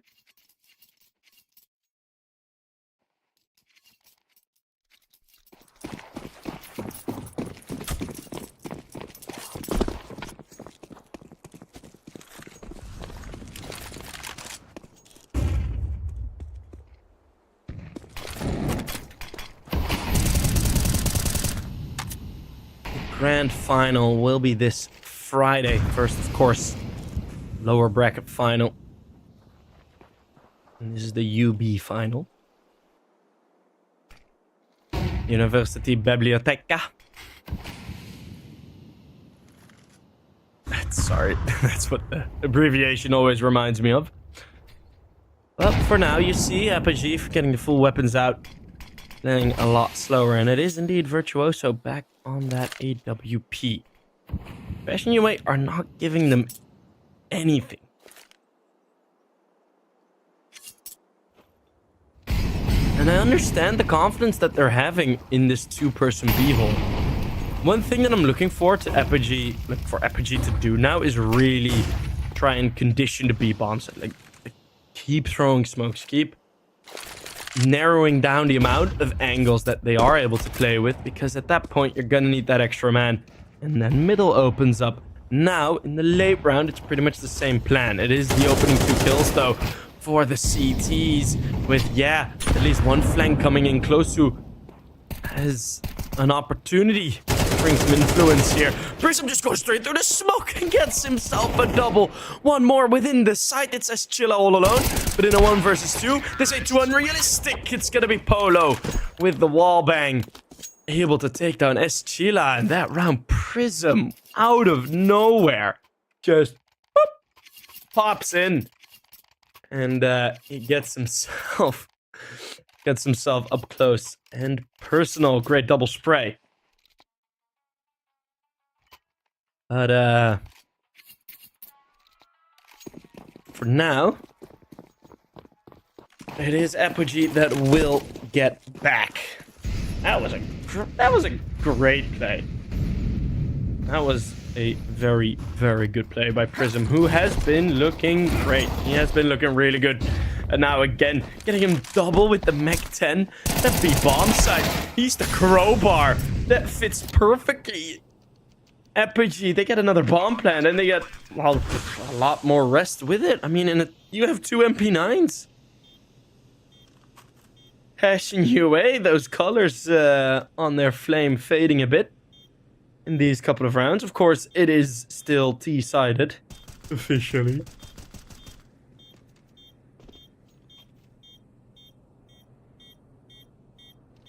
Officially, it's still T-sided. It is still. I don't know why I said officially. That's such a non-influence. It is still T-sided, but these rounds have been looking really dominant for Apogee and for Prism. Similarly, Passion UA have been in better form. I don't know. There's this tab, and I think some of the... If you bet, you can kind of get a good idea there. It's like the... whatchamacallit? What's it called? The Analytics Center. But every team I always check is always in poor form. Like, I've never seen someone play good form. I mean, Passion UA nearly were there with their form, but...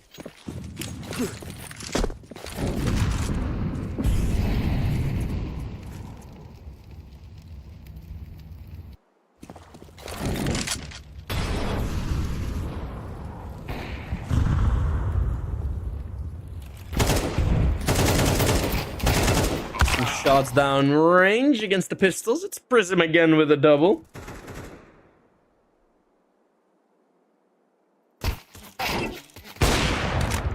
Oh, Virtuoso. That's a bit mean. That's a bit mean. Someone explain me this 1v1 long range before the bomb blows. I was typing it, but I'd rather answer. Did you get 600 kill bonus with the MP9? Which, like, maybe you would have kind of used next round. Probably would have gotten anything with it either. And you'll be able to drop an AK. So you'll be able to hinder the economy of the T side a bit more. Because if you go for the fight, and even if you don't get a kill, but you tag down 2 to like within 10 HP and the bomb explodes, they're still gonna go down. Still will have to reinvest into an AK. So that's why. That's why that specific gunfight happened. Unhittable. That was it was for.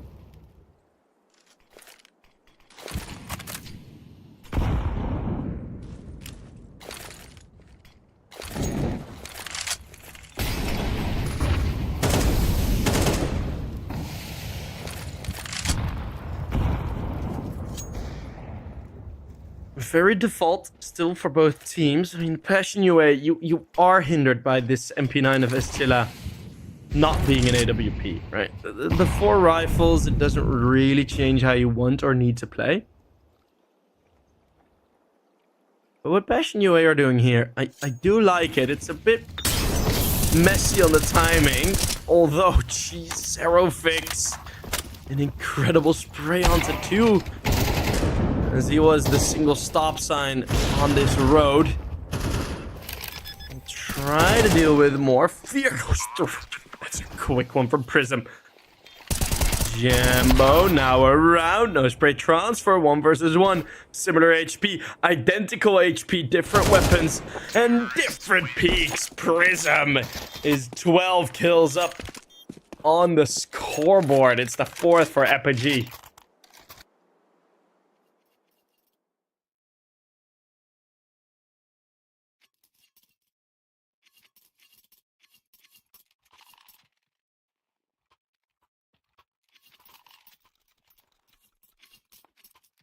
Four to 3, a 1 versus 1. I mean, it's the closest players are Zerofix and Jumbo, both with 7 kills, and then you have Prism on 12.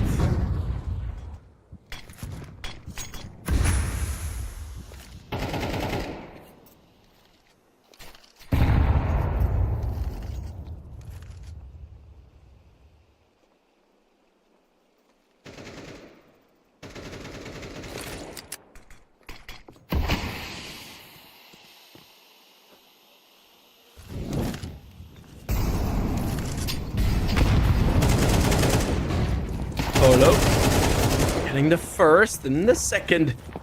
They break through onto a lightly defended bomb site. Nothing much of a surprise. Bomb has been planted. And they thrown in, yeah, but Zerofix and Fear, they're not gonna get too many shots off, I reckon.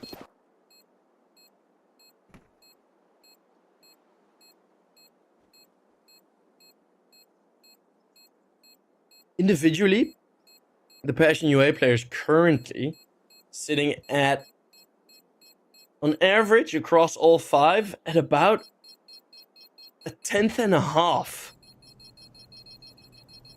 increase in event rating or in HLTV rating.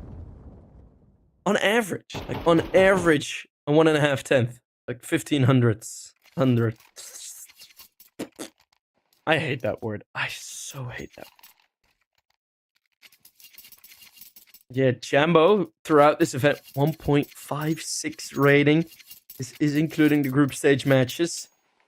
Guns, Ruby, Gaming Gladiators. I mean, these are like Guns and Ruby. They are like pretty decent challenger teams.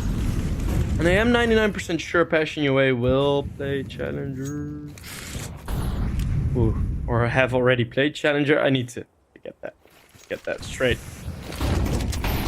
Dropping a Molly. Fear will not hold down on one more. Had to press the crouch button, that would have probably been a triple spray. Cosmo, it's gonna be forced off the angle.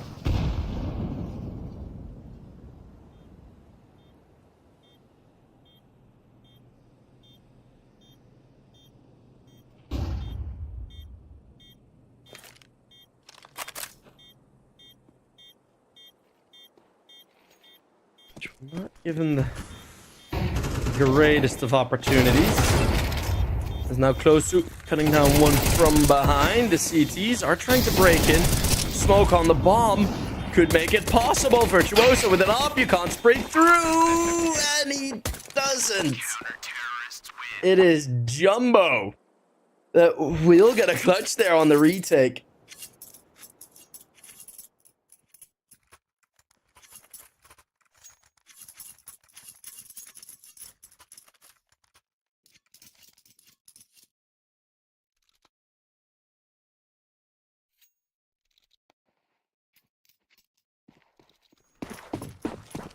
Just barely. 2 versus 1, and the one weapon that is still alive is the AWP. Had that been an AK, I don't doubt that Virtuoso would have, well, at least had a bit of a better chance at getting the clutch. Op not known as the best weapon for spraying through things. No, but what I was looking up throughout that previous round is, yes, Passion UA just played the Advanced League and they didn't win. As in, they played Advanced, but they weren't able to qualify for relegation. Maybe barely, or I'm pretty sure they won't be able to. Which is a bummer for a team of this caliber. But they lost against Ho2 now in the 3 versus 3. Kind of ignored the start of the round. Polo, a little bit of cut down one, but he already has a keychain on his AK. Polo picks up the obby. Yes, there's a Molly. There's a nade combo. That's gonna not do enough.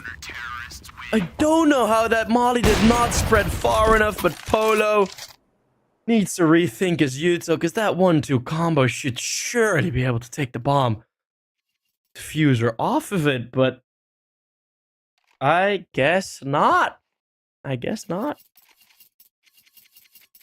Polo nearly the 1 versus 2 clutch, but it was not there. I just missed through the Molly. He didn't want to get out too far, which I do understand, but if that Molly was a bit deeper, that should have been a kill. 100%. Swizzing closer now, dealing with the pushes. B main, I don't really get why Fear would want to rebait that one. Slightly overcooked it there. The B aggression. Stuck around for a bit too long. They're still holding down the line, and they're gonna cook it even more. Gonna be burnt black by the end of this round, but at least they'll have a delicious dish as they are looking to win this. And oh, that's bomb. That is bomberism walking into an SMG. Well, Polo, Jumbo right next to you.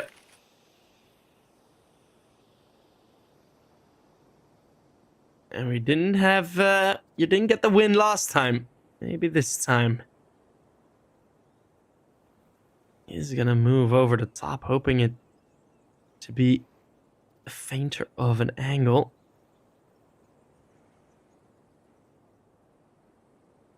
But the young Polak, Jan Polak,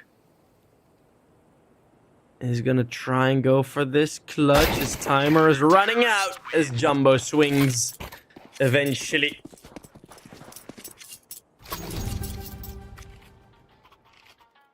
Didn't expect him to be far away, to all be behind him.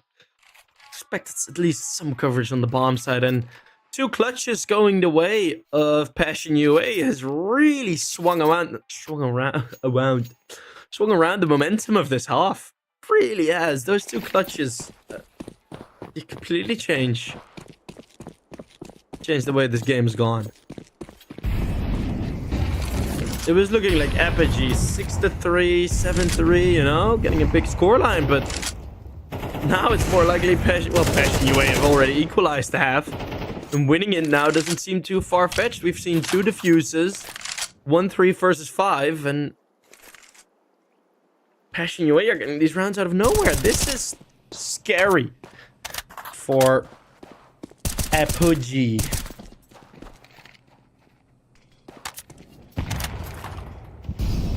Passion is a high-tier team. Yep, they absolutely are. The fact that they choked out of Challenger League is a bummer. Choked out of Advanced, I should say.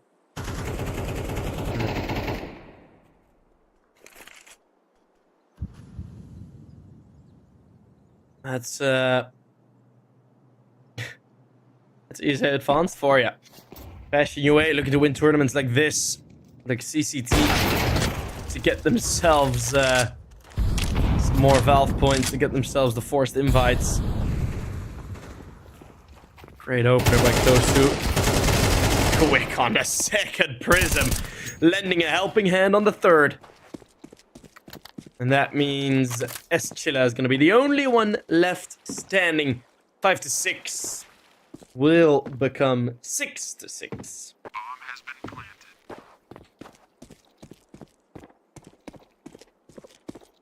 And I do think that is going to be it.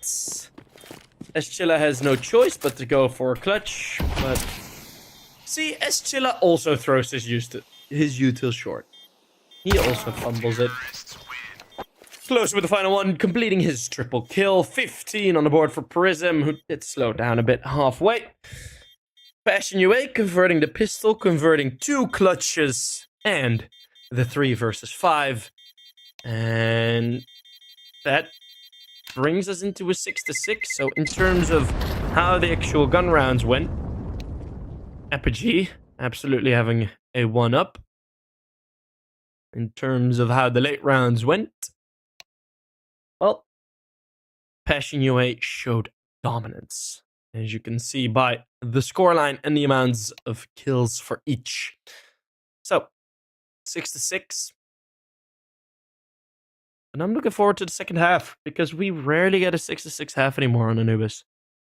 We don't get it often.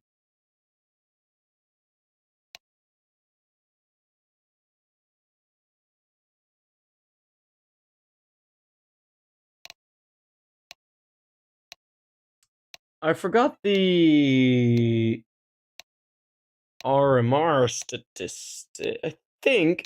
I am pretty sure. Yeah, Passion UA are in the RMRs, right? Yeah. Yeah, they made it. Close qualifier B. Got themselves through.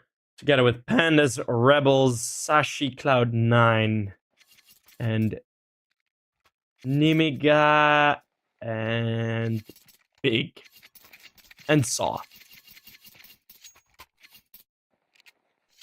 Cool. Cool.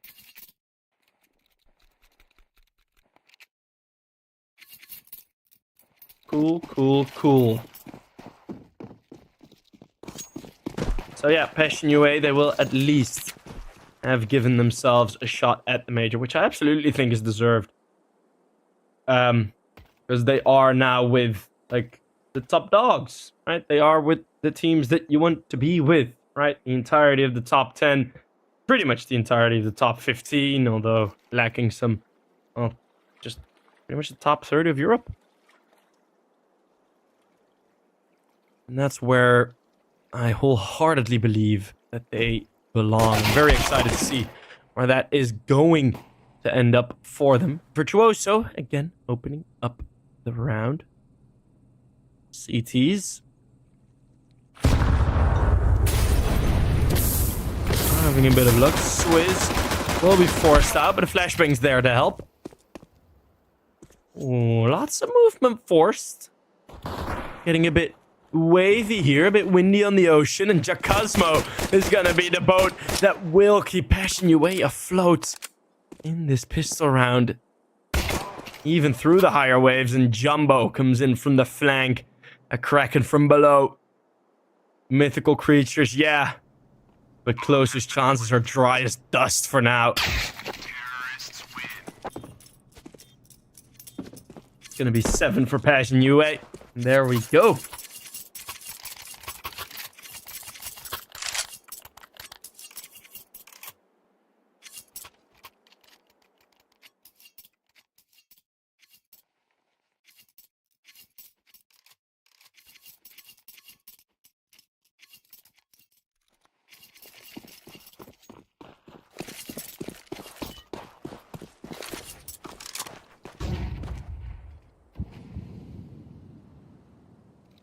Seven to 6. Apogee, of course, still close range, still close by.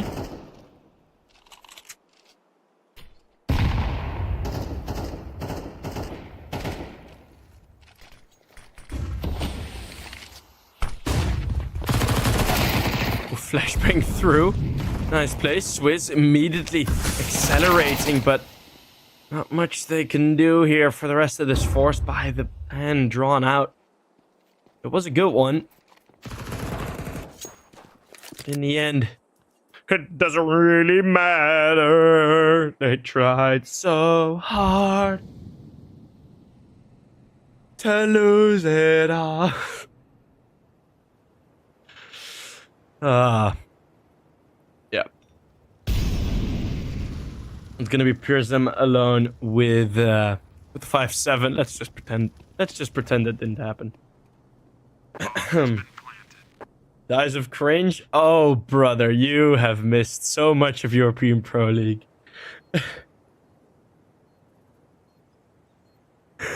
They don't even know, guys. They don't even know about the Coster Entertainers button that was there. Oh, boy. The innocence of new viewers. I love it. I love it. I love you guys. Welcome that you are here. I will keep the singing to a minimum. I cannot promise I won't sing at all anymore, but otherwise I'll just have to play-by-play Prism saving the 5-7. And that's even more cringe. Trust me. Used to be channel points so good. Bro, that... Oh, man.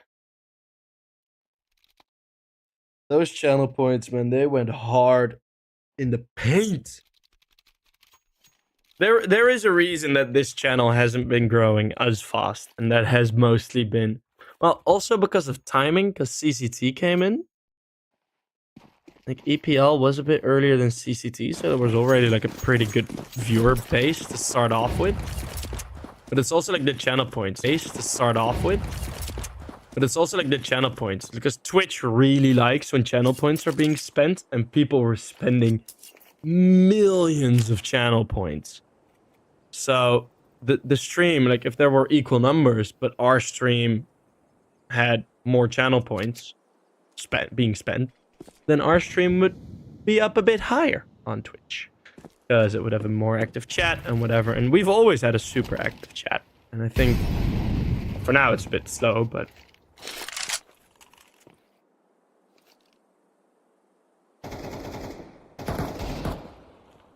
yeah, that was really, really cool. Virtuoso takes down Fear. That's with the pistol push, but I still find it hard to figure out a scenario here where rewind. I find it hard to think of a realistic scenario where Apogee actually win this round. See, just a couple kills, 3v3, but Jambo still lurking middle. They just feel the freedom for this one. It's gonna be 9 to 6. Oof. Damn. That's quick. That is very quick, up to 9, and yeah. Apogee got some big work to do. Terrorists win. 6 rounds only. 6 to 9. Maybe a timeout, maybe not, but Apogee need to change something.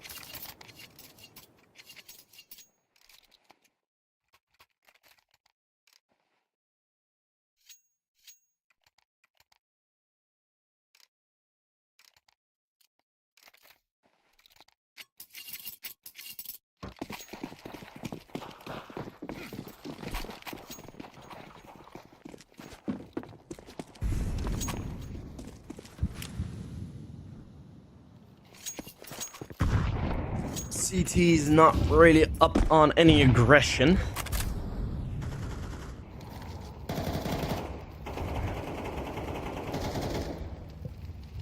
It's mostly just gonna be this very isolated Swizz A-side hold. Smoke's not gonna stop them, mate. You need a molly there. He will use it, and actually don't know why Passion UA was that slow.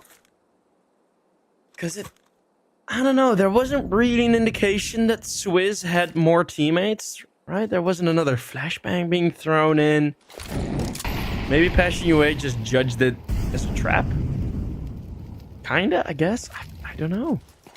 Because there absolutely was a window to go through that Molotov. They had the smokes, they had the flashbangs. Swizz was on his own. Closer was completely out of position.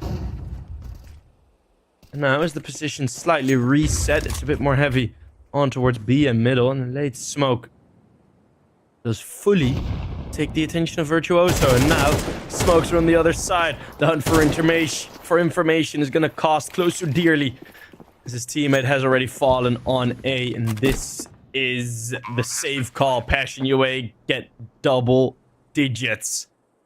A lovely play. Just a great round overall. Going back and forth, faking a bit here and there. Having the lurk be super efficient into Cosmo. Or, no, Fear it was, I think. Sorry. Fear getting the kill into mid. Knowing that at some point, you threw one molly, you smoked them off on the other side. There's smokes on either side. A hunt for information. Crucial.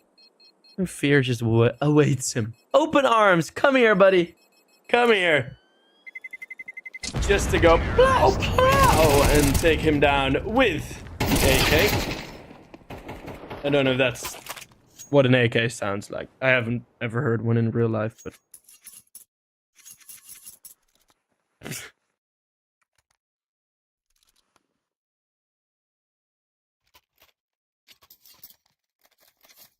$10 to 6. Yeah. Passion UA, how do you call that? Encountering trouble. Maybe from the SMGs. Single SMG. I should say, as there is one CZ. Don't really. Sometimes, you know, once every blue moon, the CZ gets like a quad kill or something. It's a weird weapon. It's a weapon that sort of costs you cosmic power, I feel like. Like, if you get a triple kill with the CZ, like, something is gonna go wrong the next week. Kind of that feeling. It's a bit of a devil's pistol. Swizz, I think, is ahead of that molly. 5-7 will quickly get upgraded. Chilla still distracted. There is an opportunity here. Closer though, under pressure. Bomb will be able to be recovered. Chilla not forced to face anymore. Sounds exactly like that, bro. Oh, thanks, man. People, you know, always tell me, "Oh, Sheep, your gun impressions, they're so good."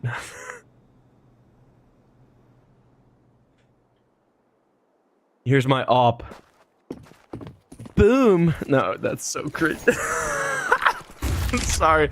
Took Cosmo getting an opening on B. Haven't been a fight here in a couple of rounds. Jumbo now is able to move in. Prism still has the ability for a long-range fight. Bashing UA, they put the walls up, and even though they're only visual walls, I think some mental walls are there next to them as well. Virtuoso. But let's see, Zed can only really win the shortest range fights through a smoke. It's not the gun with all the sprayable bullets, because it's nearly empty before he even dies. Fear finding another one.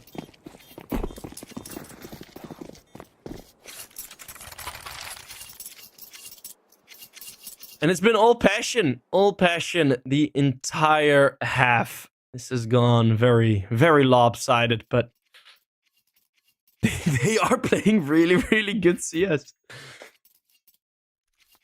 They are playing really, really good CS.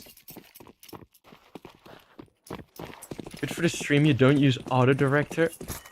What? Bro, we are like an actual tournament, you know that, right? I read chat, yeah, because it's fun. But no, we are just an actual tournament. Sheep, am I Dutch? Yes. And sounds like an RPG. Virtuoso finding the sneak through middle. And he was actually ready for that. Close to. Probably gave the call like, yeah, I'm not holding middle that tightly. Another 3v5 bomb still dropped. Okay. Start of this round also default for both teams, but a little better on the duo play from Apogee. Polo and Swiss going for the double peaks. Prism and Close Soup and Virtuoso playing very neatly with each other. All in all, pretty solid setups here from Apogee, playing a bit close together. CT, and again the double peak. So that was a very well done round by Apogee, and I think Passion UA got a bit surprised by it, because in middle they were playing off each other. That was already worth 2 kills. Because, you know, the Opera gets the kill all the way from camera. You're not really going to expect Close to there. They wait on that one. Just go for another swing. Close to gets a free kill. And then they go for the double peek in cave. And the double peek on the final. Absolutely. Just overall, very solid round. Oh my goodness. Virtuoso gets saved there by that grenade just clipping the edge. He would have been dead. 100%. If that nade does not clip the edge, he's dead. That's the op dropped. Polo somewhere finds 1 kill. That's through the smoke. I think he blew it open with a nade to give himself a bit more vision. It's very chaotic, these T-side rounds. These past 2 from Passion UA. They've been going everywhere all at once. And Apogee's aggression does not help with how organized this round is being. I feel bad for my observer, for the chaos that must have happened in this one. Okay. Closest position is like clocked in, right? They know, absolutely know that he's here. He's gonna throw a bit of an exit smoke, and Polo's able to find one. That activates 2 more. A swing from Swiss, 2 out of a smoke, and Fear back into it. Resetting the situation, flipping the script, turning the tables on its head. And what can Fear do here? Because bombs dropped in the middle of the bomb side, and Apogee have sort of rebuilt this new sort of crossfire, and they read that Fear's in cave. Okay, now they've clocked the footsteps. Fear will not even hit the first shot. What a play from Apogee. That is ridiculous. Oh my god. 3v3 after the first fight, just both bowled through the smoke. Fear had to get out of there, and the only way was back into a smoke.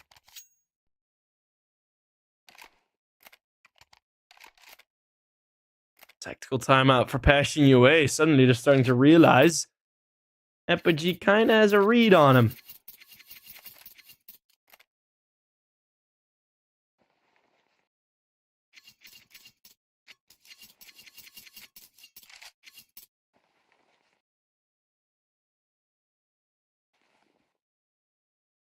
Valve changed the op sound.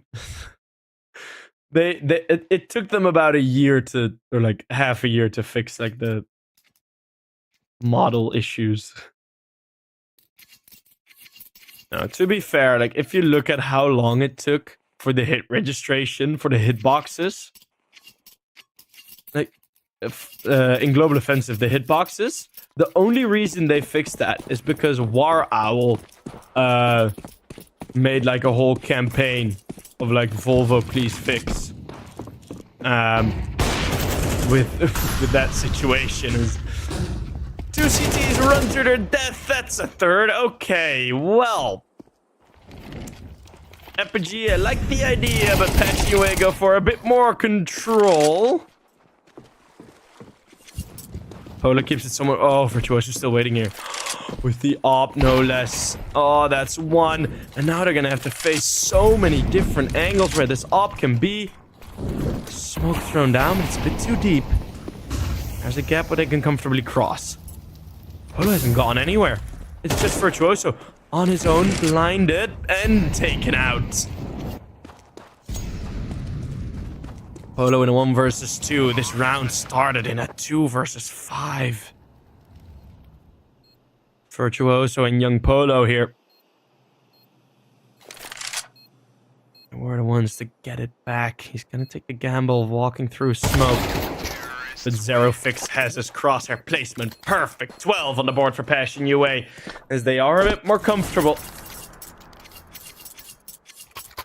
Now on that map point. Now, what I was going to say was, we've had, like, it was like 2016, like end of 2016, where the hitboxes got fixed. That's 6 years of complaining. And then they fixed the hitboxes. 6 years of Global Offensive. Or 4. 4 years. I'm stupid. 4 years of Global Offensive.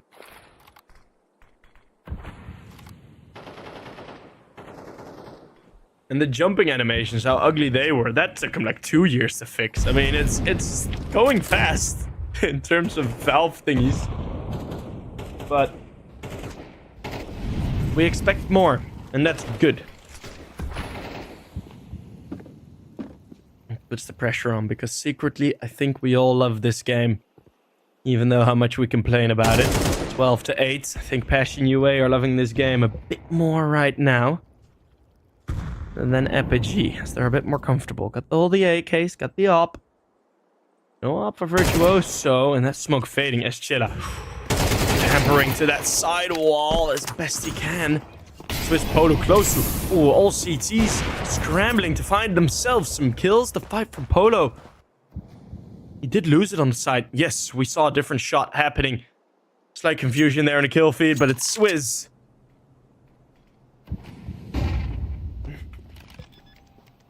On his own. Can he clutch? He goes through a smoke. Again, the clutcher goes through a smoke. Less success for Polo back when.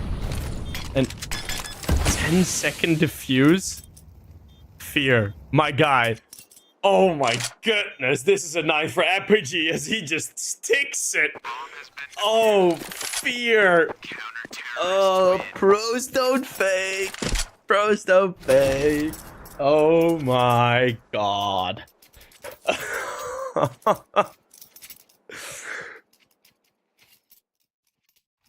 It's a bit too passive, mate.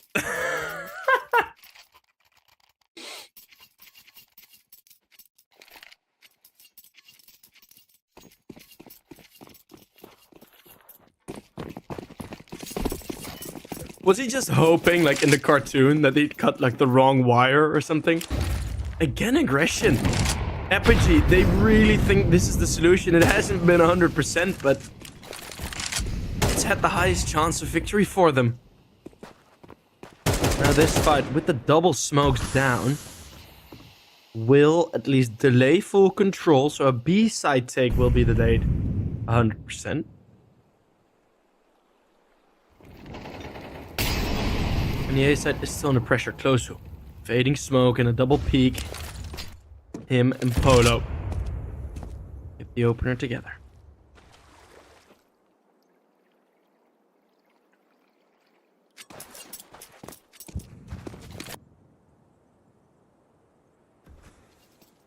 Passion UA, I don't want them to get rattled here. As usually one of their powers is playing as a pack, really playing close together. Just Chilla, this angle, it is a bit of an off angle. Does get pre-fired once in a while. That's a great opener. Polo now on his own with just a FAMAS. And 4 versus 5. Quickly turn around. Only 3 left between Passion UA and the first map win. Sprays long range, trying to bait in Swizz. Through that smoke, there is a single flashbang on Virtuoso, but he won't be able to use it. He's watching the flank. Oh, they have such little control. Nothing over Temple. Nothing over main. There's going to be another molly down here, and that is going to completely close the book on this round. They hear them burning. Virtuoso needs to get a triple kill at least for his team if they want to make something of this. There's no kit. It's already over. It's 4 kills for Eschilla. Can he close it off with the ace? Virtuoso's in the middle of the bomb site, but the timer will not prevent the ace. Eschilla closing it out fittingly with a beautiful 5k, and that is going to be enough for Passion UA to bring Anubis over the line. The first half filled with clutches and great man down situation play from the Passion team, from Zinchenko's team, and then on the Anubis T side, most of their rounds were spot on, were well executing the advantage, well taking advantage of it, knowing where the doubts start to creep in. Apogee deserves the praise for near the end seemingly finding a solution, although a bit desperate with the aggression, with very simple aggression. It did feel like there were situations where it was like, okay, you know, maybe Apogee can come back into this. They managed to halfway into the half get a bit of a recovery on the CT side, which you don't see often. But at that point, the damage had been done, right? Passion UA had 5-6 rounds already on that half. Winning the pistol really propelled them upwards with it as well. And that's how you end up in a situation that is uncomebackable. Let's make a new word, folks. Uncomebackable.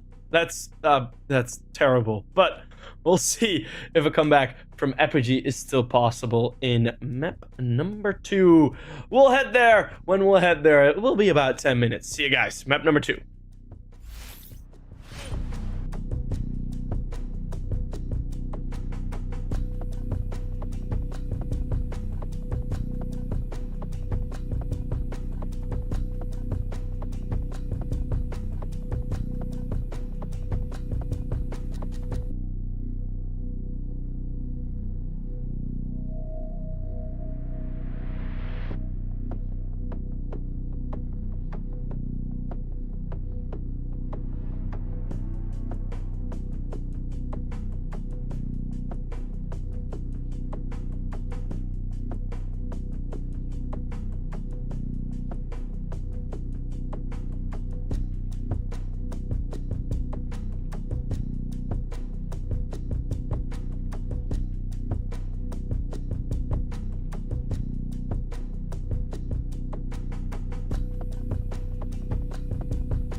Welcome back, everybody. It is Ancient, and we are ready to get it going. It is going to be Passion UA versus Apogee. With Passion UA, of course, taking their map pick, and now very fast into middle. Apogee want to get this start nicely. But it is going to be Fear with one now from Elevator. It's going to be a couple of fights. And mostly CT kills. Polo caught from behind. Too scared from the flank. Passion UA take the first round. That mid fight, Apogee can't get out of that middle area too quickly. And also, what I kind of saw was that Take could have very much used a lurk towards B. Right, that B heaven, that B lane position, very free for Passion UA to just take that control, take that fight. Two dualies fighting long range, not necessarily making it the most difficult for the UA team. So we'll end up going to the next.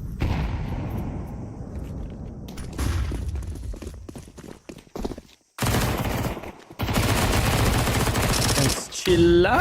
Nice triple. Bit of team damage, because why not? Letting all the SMGs get the kills. I think it was only one rifle, but oh no, Jumbo didn't buy anything.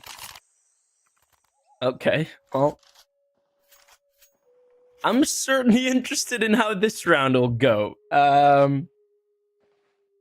Because we have all the util possible. We have Zero Fix being brought the rifle. And Passion UA want a bit of a timeout. I understand this. Because this is not the easiest situation to play. You've went for this. This was your decision to go for a bonus round like this. I am very curious what they're gonna throw down here. Huh. Alright.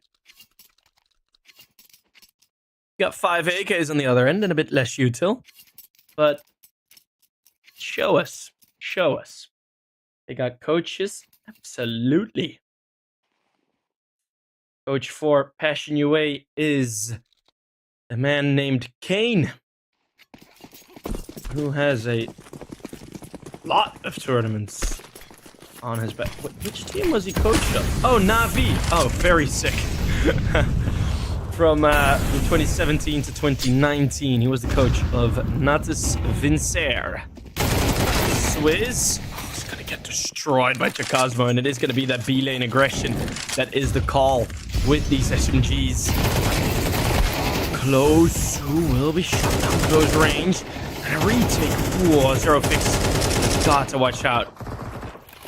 1 AK able to be retrieved. Still not the easiest. All the util has been used except for a single smoke. There's no defuse kit on the CTs either. Polo wants to take the aggression. A single point of HP. Zero Fix will find that easily. Virtuoso now with a chance to clutch. Already the keychain off the barrel, but that weighs it down. Only a body shot onto Fear, who himself hits a crisp headshot. We'll be able to save an AK for the next. And we'll be able to keep Passion UA from losing anything.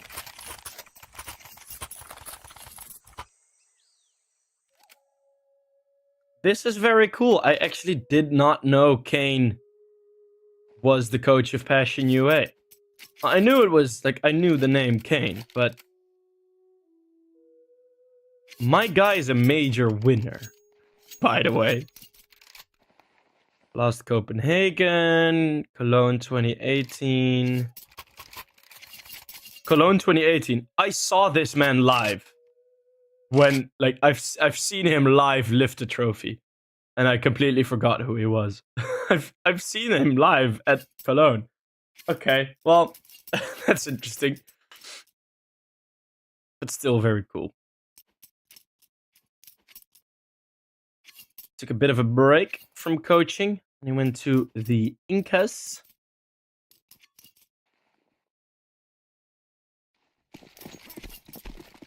and a short stint in Zen. Was Zen? Yeah, Zen was the Passion UA squad for a month, and then they got together with Passion UA.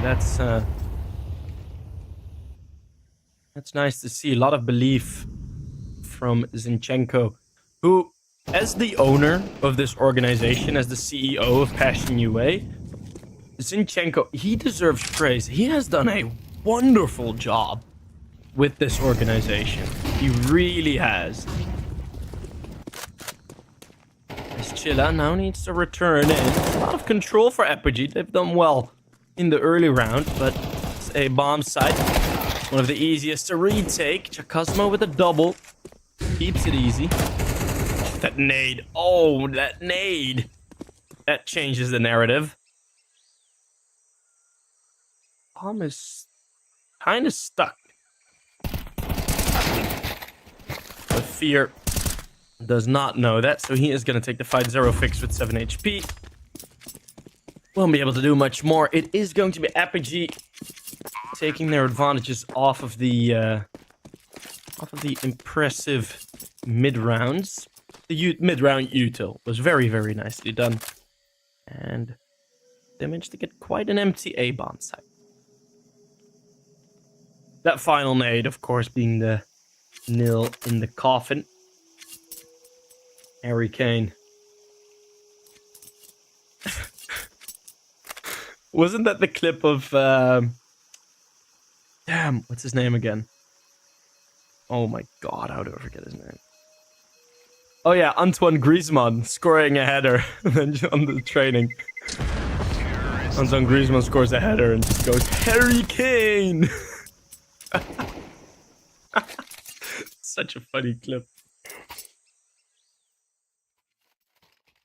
Harry Kane.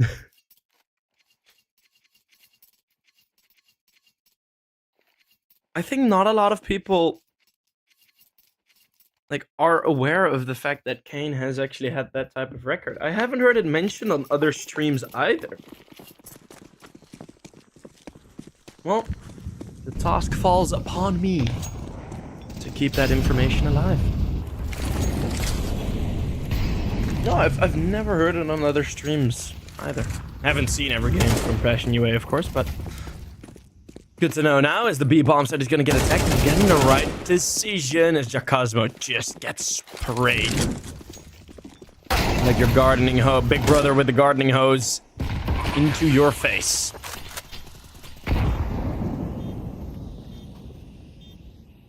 Are they able to squeeze the hose itself? I don't think so. Passion UA out of reach. And they will continue to get wet. To keep the analogy going. Another Molotov down deep. But yeah, it's going to be UA calling in the save. Again, calling in a save. Last time it was just Zero Fix. Now it's both.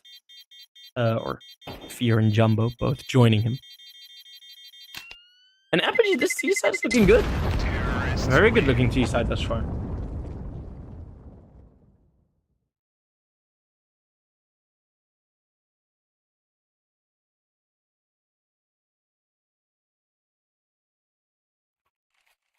Oh, cool. Passion UA is supposed to play right now.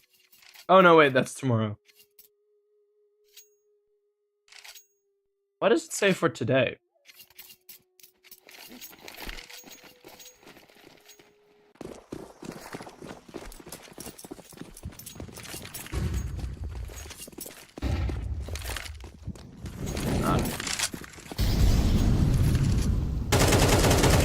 Apogee having a lot better of a record on Ancient. Fear is able to take out lovely spray, lovely hold. Jacosmo tried to help, but eventually they both go down, having the bomb being dropped behind. Not really gonna help them much. Look at this triangular setup. Jumbo hasn't even revealed himself, and there you go. Lovely double. The nade will still find Zero Fix. So there's going to be a reinvestment, but it's the full house from Fear and Jumbo. It's not like Passion UA don't have any experience on Ancient, but the results have been a lot more shaky. There has been an 8-map loss streak at some point. With losing against a lot of very good teams, Endpoint in there. But also Molotov, Gamer Legion. I mean, this is just a couple of pretty awkward results. They've recovered somewhat. But Zero fits nicely into the aggression. Prison is going to get caught early, but the jump up peak from Zero won't be doing much more. Virtuoso, the only T-side member on this end of the map. Running the bomb. Close range op fight, won't be able to win it. Polo just having 15 HP is not going to be able to do much. Good recovery from Passion UA. Previous round had very nice holds against the sort of faster, feigny type play that Apogee threw in the 2 winning rounds. Passion UA seem to get these gun rounds under control a bit more now. Yeah, there've been some awkward losses in here. Definitely. Not the greatest of streaks. Then they beat Eyeballers, Favbet, lost to Monty Gen on Ancient. Lost the game in Gladiator on Ancient. This is just... It gets picked against them very often. This map. That's for sure.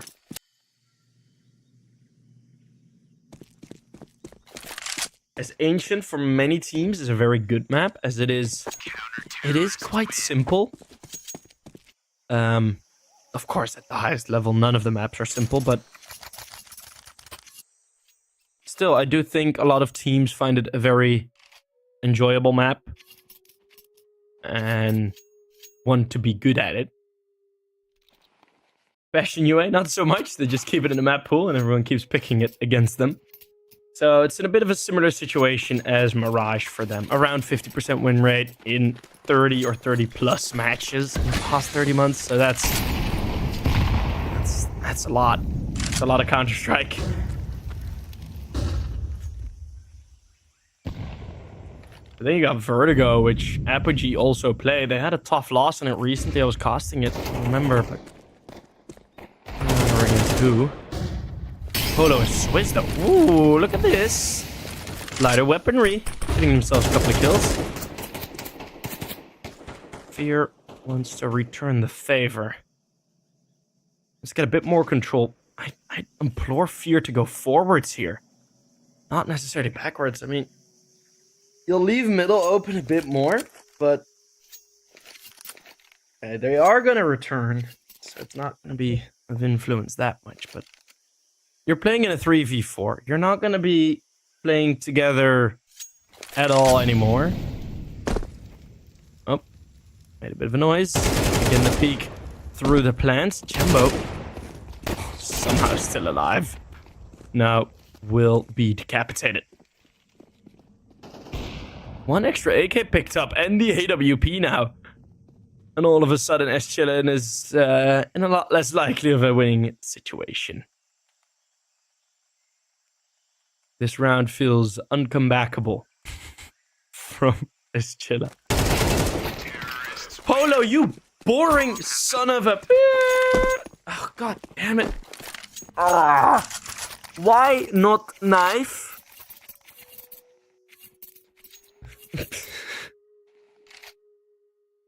No, it's okay. They're professionals. You know, highest percentage. I just wanted to knife kill. Passion UA on the verge of getting a 7-match win streak going. With the previous 3 losses only being Sangal, Drillas, and Cybershock. The only real kind of bad loss for them in 15 games or something has been Monty Gen a 0-2. And I think they just got out-prepared there. Right? You can have, if you play at least two best of threes a day, there are going to be some fumbles in there. But that is some magic consistency from them. Some really, really strong play in these recent months.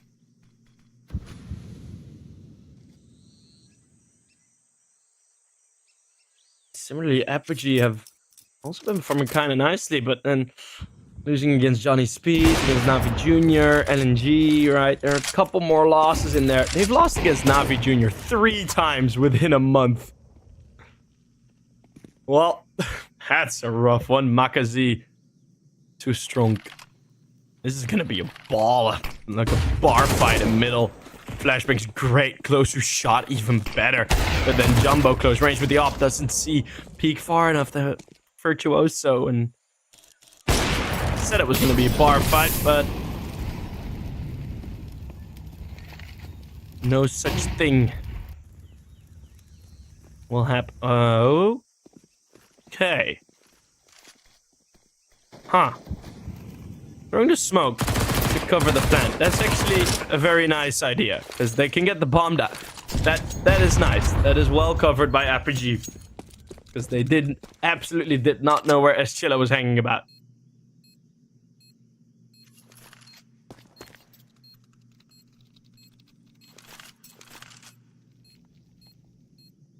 How do you lose 3 times to Navi Jr. though? Oh my god. 3 matches in a row against Navi Jr. 2-1 loss. To be fair, Navi Jr. have become the winners of ECA Advanced. Which is weird, because they'll be in Challenger League, which is nice, because they can face stronger opponents and they can get better. Which is good to see. But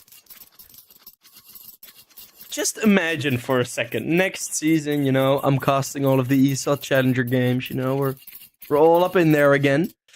And I'll be looking at Navi Jr. going to make like a massive top bracket run. They can't win. Like, they aren't allowed to qualify. Which, if they stay in, like, if they go into the lower group, that's fine, because then you're just playing relegation again. But I don't know. I'm too cringe to cast. Oh, that's too bad. I'm actually casting ESL already, so I don't know where you got that from, buddy. Oh, you're an idiot. Do your research next time. Big kisses for you. Yes. Only 1 kill on Suez. There is 1 smoke down, but it's still kind of hard to believe that this will be a retake. Maybe. Who knows? I've seen Passion UA do weird stuff. Bad.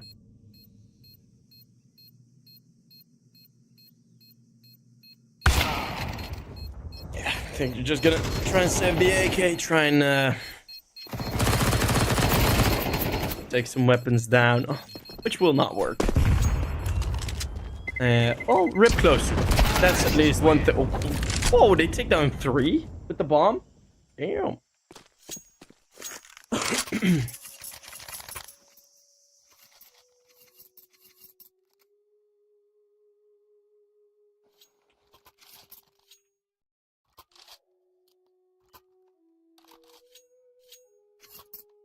No, but that's okay. For Pro League, it's different. Like for Pro League, they really like knowingly take a different approach,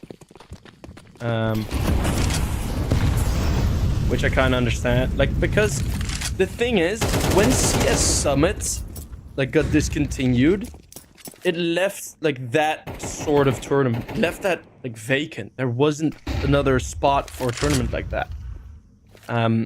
And Pro League decided to fill that spot because they didn't really know what to do with Pro League. Like, at some point, they changed it like 3 editions in a row. There were like changes to the format.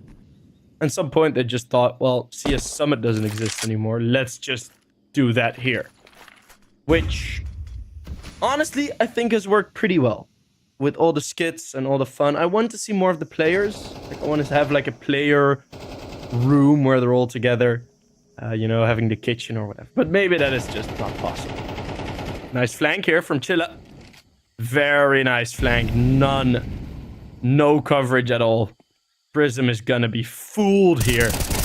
Oh, bit of a messy spray, but he doesn't let him get away with it. But then on the other side, Closer's gone for this flank. With the shadow advantage, he will get one. Okay. We're playing a bit of a back and forth game here. It's a good kill from Fear over the top of the boxes on the B lane, leaving Swizz all alone. 20 seconds left.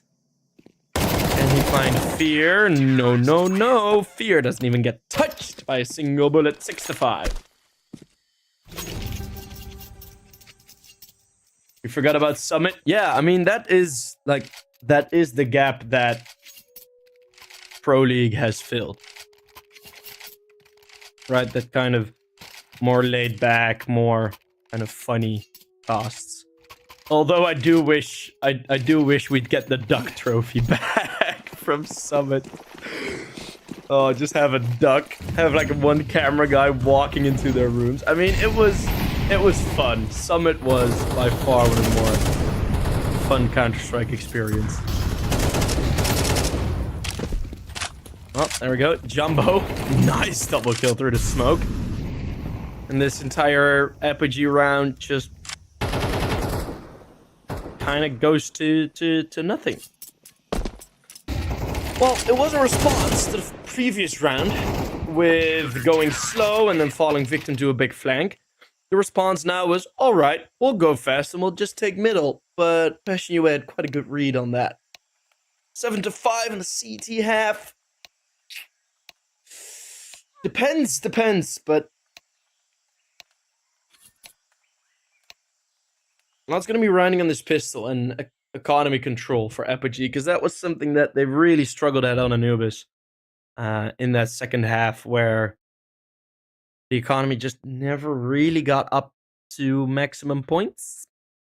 They were kind of stuck. Well, let's see how this half change will set it up.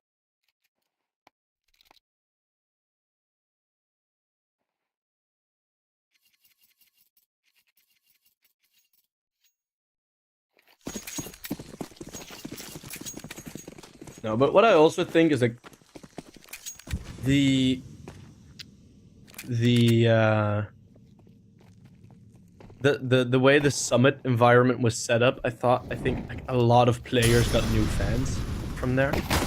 Hold on, Virtuoso is gonna get busy. Okay, only one. I was expecting a bit more there.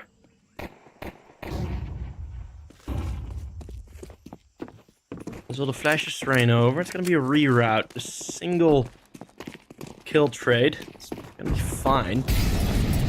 Oh, Molotov raining in Fear is just gonna jump through.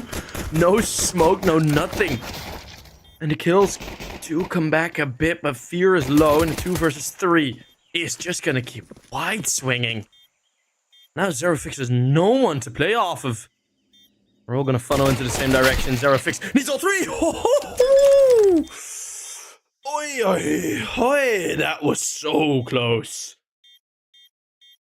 But Apogee, they will get the defuse, they will get the pistol, but beware the force buy.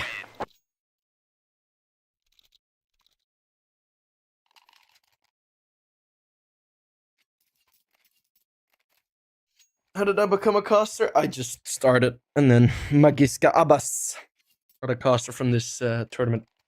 He invited me to do this, and at that point, I became kind of officially a professional caster, as I got paid for it. It's not yet my full profession, but it's fun. It's fun, man. Yeah, this force buy, how do we deal with it? 3 M4A1S is close range. team damage and flashbangs. It's not gonna make it too easy for the CTs. And oh, Polo, I don't think that was the correct decision to keep fighting there. Well, it wasn't the correct result. That is definitely the case. Now a flank, still unknown. Swizz, he's found a gap. What? Oh, Jumbo with a jumbo kill. Very big. This is gonna be the 3-1. Most likely, it usually is. What a crazy headshot. That one was ridiculous. So we end up at the 1-3. Most likely, as I don't really see this round going the way of Apogee, and then afterwards would be the full eco. Yeah, I kind of did understand what Apogee were gonna go for, but to double and then even triple down, you know, didn't really convince me that was the correct idea. It was, and as said, it wasn't the result that they were looking for, so just a bit of a risky fight there with our bodies down. It's awkward angle out in the open. You don't know how many players there are. Try to get ahead of the flashbang, but these Deagles is the only. This Deagle is the only one fighting back. Virtuoso with 3, maybe 4. Oh, nearly just clips the ear of Jumbo.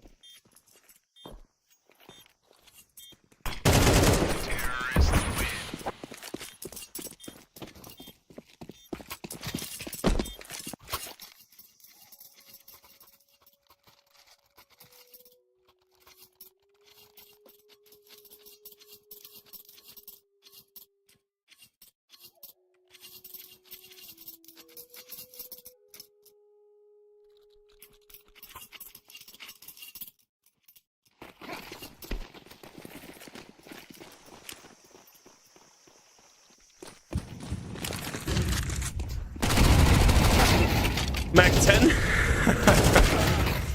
Well, team kill. Just go with whatever, boys. There you go. 10-6.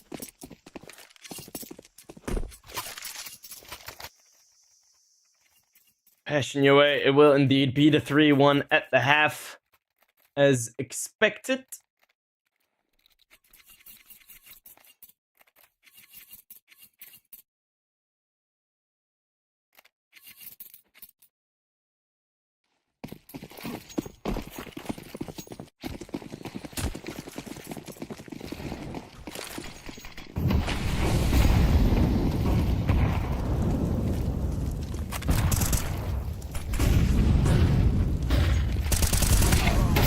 Swizz able to find one.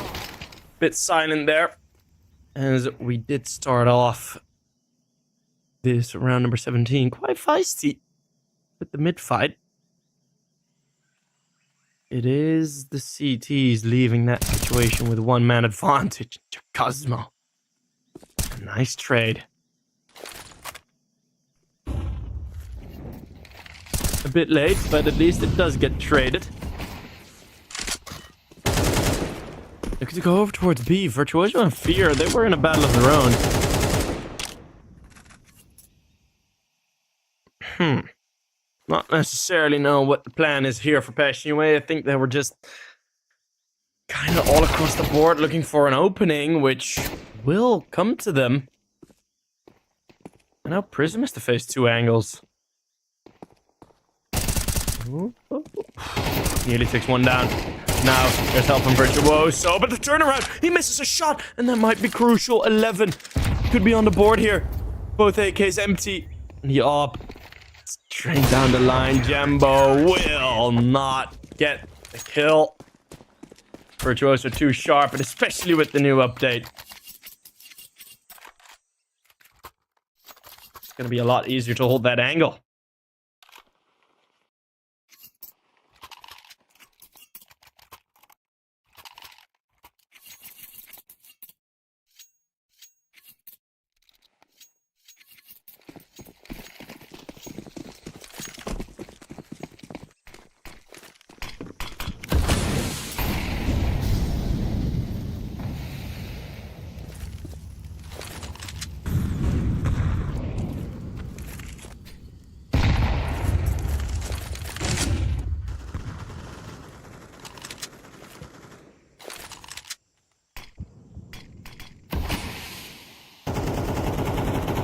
close positions. Apogee narrowing down every longer angle. Or shortening every longer angle, I should say. Closer. Has really taken some damage through the sprays, and Jacosmo is going to open up this round. We'll do that easily, just walking through cave, and Apogee setup certainly looking so fragile, where you're putting aggression forward, but then at some point just falling back. This flank kill, Swizz needs to absolutely maximize this. I don't think he'll have the opportunity. It's going to be a 4 versus 4 with the bomb planted. How do you get back into this? There's one smoke. That's now dropped. So there's no smokes anymore. There's no kits. All from the same direction.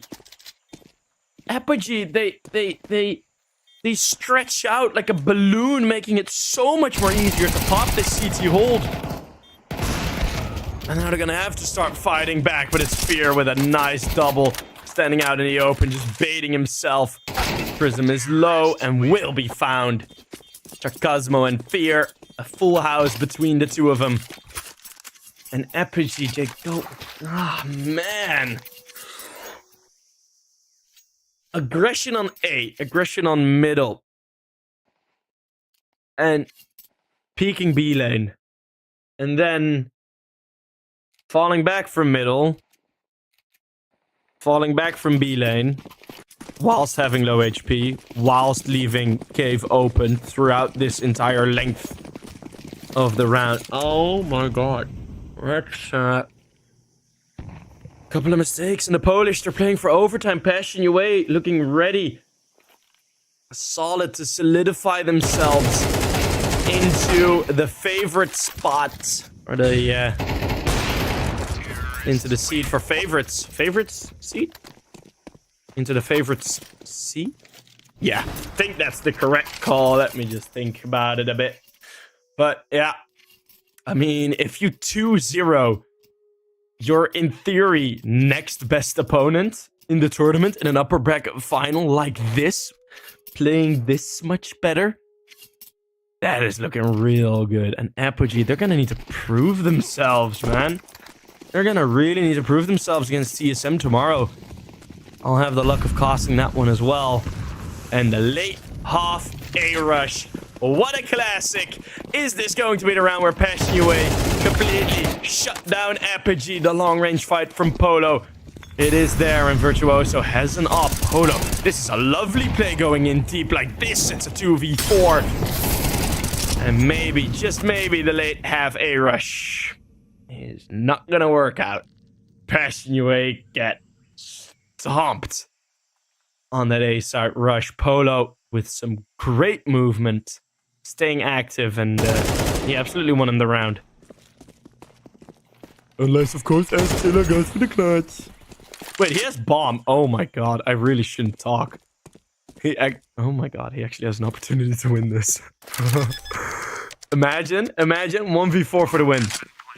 Astilla, 15 and 15 statistically in terms of kills.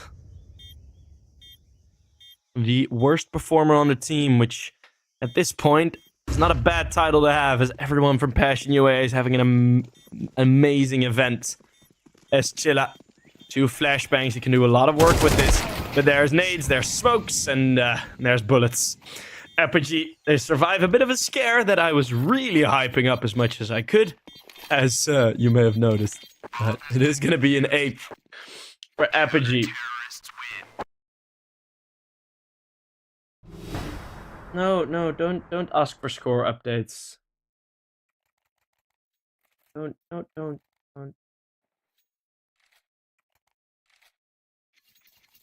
I have to mute all of you guys, okay? And I will. Damn it. Don't post spoiler in chat.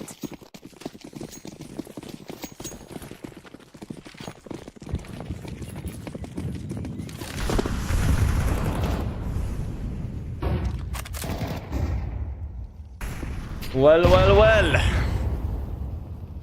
Close up. Burns out Jacosmo. Gonna be 0 fix. Moving in a bit closer. Swizz and Chilla. able to trade. 3v4. It's gonna get close. Oh, it just gets a bit too ready for the peak. And once more, 2v4 is a situation that we stop by in a possible Apogee win. And for how much I've praised the T-sides from Passion UA, this one was kind of mid. Also them going through mid, but no, it was kind of mid. If Passion UA had won this round, I would have been really, really critical of Apogee, because this is not a round that they should have lost. I'm not gonna throw Molly there. Damn. Jumbo boss. Out in the open. Prism saw the op get equipped because it moved just out of the smoke. When Jumbo was holding the op, it wasn't visible only until he stepped out of the smoke. But then Prism had already spotted that, or Swizz had already spotted that the op was out. Oh my god. It's these types of margins, right? These types of margins. Right, we're gonna get Jacosmo on the single AK. With Jumbo and Chilla trying to maybe fake something. Fake something with mere footsteps. I don't know, like, I don't know for CTs, like, what at this point does feel like a better fake, or like to the individual, right? Like, for you, does a fake, like, 3 players running in and then, like, slowly walking back, or 2 players running in, slowly walking back, is that a better fake than 1 player throwing 2, 3 smokes and 2 flashbangs? Like, that's a weird dynamic. I'll have to ask a player about it once I get the chance. Closer, though, gets a double mow down. The Glock only now able to trade, and Prism is very sharp. 1 versus 4, doesn't expect the second player. 10 to 12. As I hear overtime on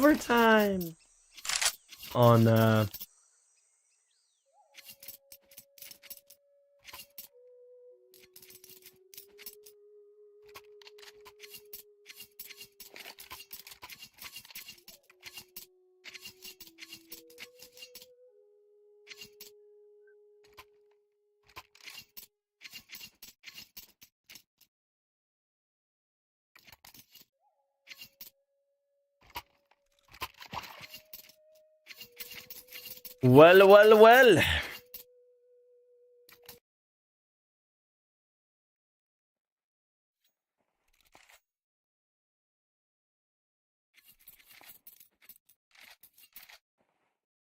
If you want to spoil, go to the... What is it? Go to the 500 versus Eklot game. Now, if you want to spoil, go there. That's fine. No, you just don't do it here, alright? Thank you, boys. Righto, posts Polo and close to already another double opener. And this is against also a bit of a half bite. Passion UA had to trip at the double eco on their T side. That is a ridiculous situation to be in. And these are throwaway rounds, right? These are throwaway rounds for Passion UA. You don't have the util.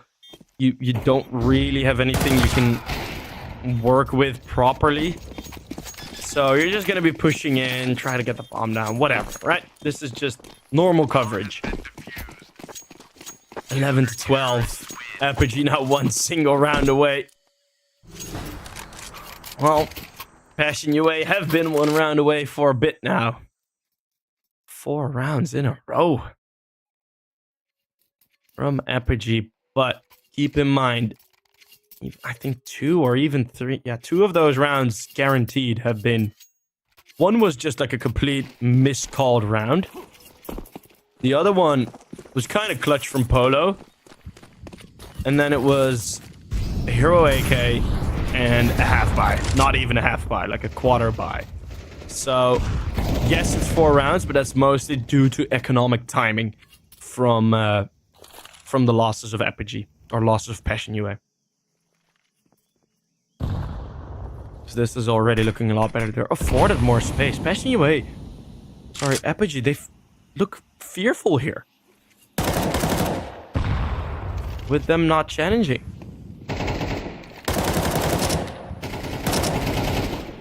I'm sneezing. This is the worst time. Round number 24. Just a minute left. Polo's getting tagged. I'm allergic to overtimes. Or allergic to 13-11s. I don't know what it can be. It will be one of the two. And what an opening shot by Fear. Swizz on the flank. There's the aggression that I was waiting for from Apogee. But look at how hefty this take is. From the CTs, a move forward, 4 versus 3. Not made easy, especially not with Closu. Fear and Eschila. They need to do it now in the 4 versus 2.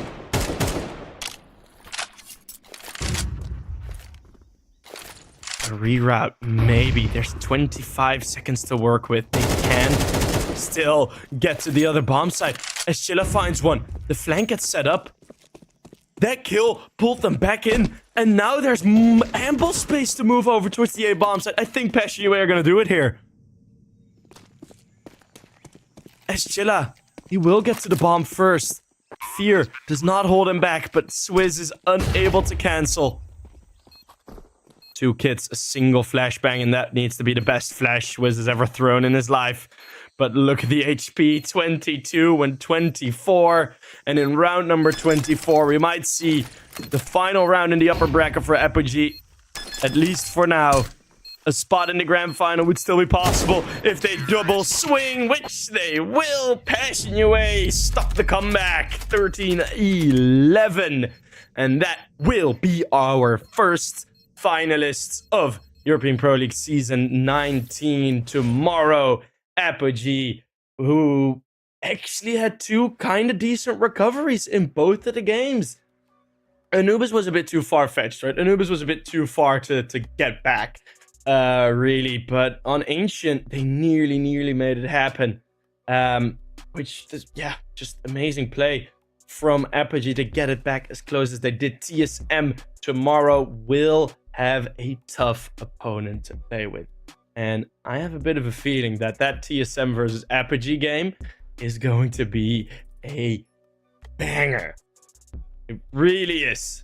So, guys, thank you very much for watching. Passion UA are our first finalists, meaning that also they are the top favorites for that winner spot, which will complete there if they don't have a match tomorrow, which I think they will. But if they win that one as well, they'll end up on a 9-win streak if they stay flawless 2 and within the final. 7 now in a row. Passion UA not losing anything. And they're making some good informed progress towards the major.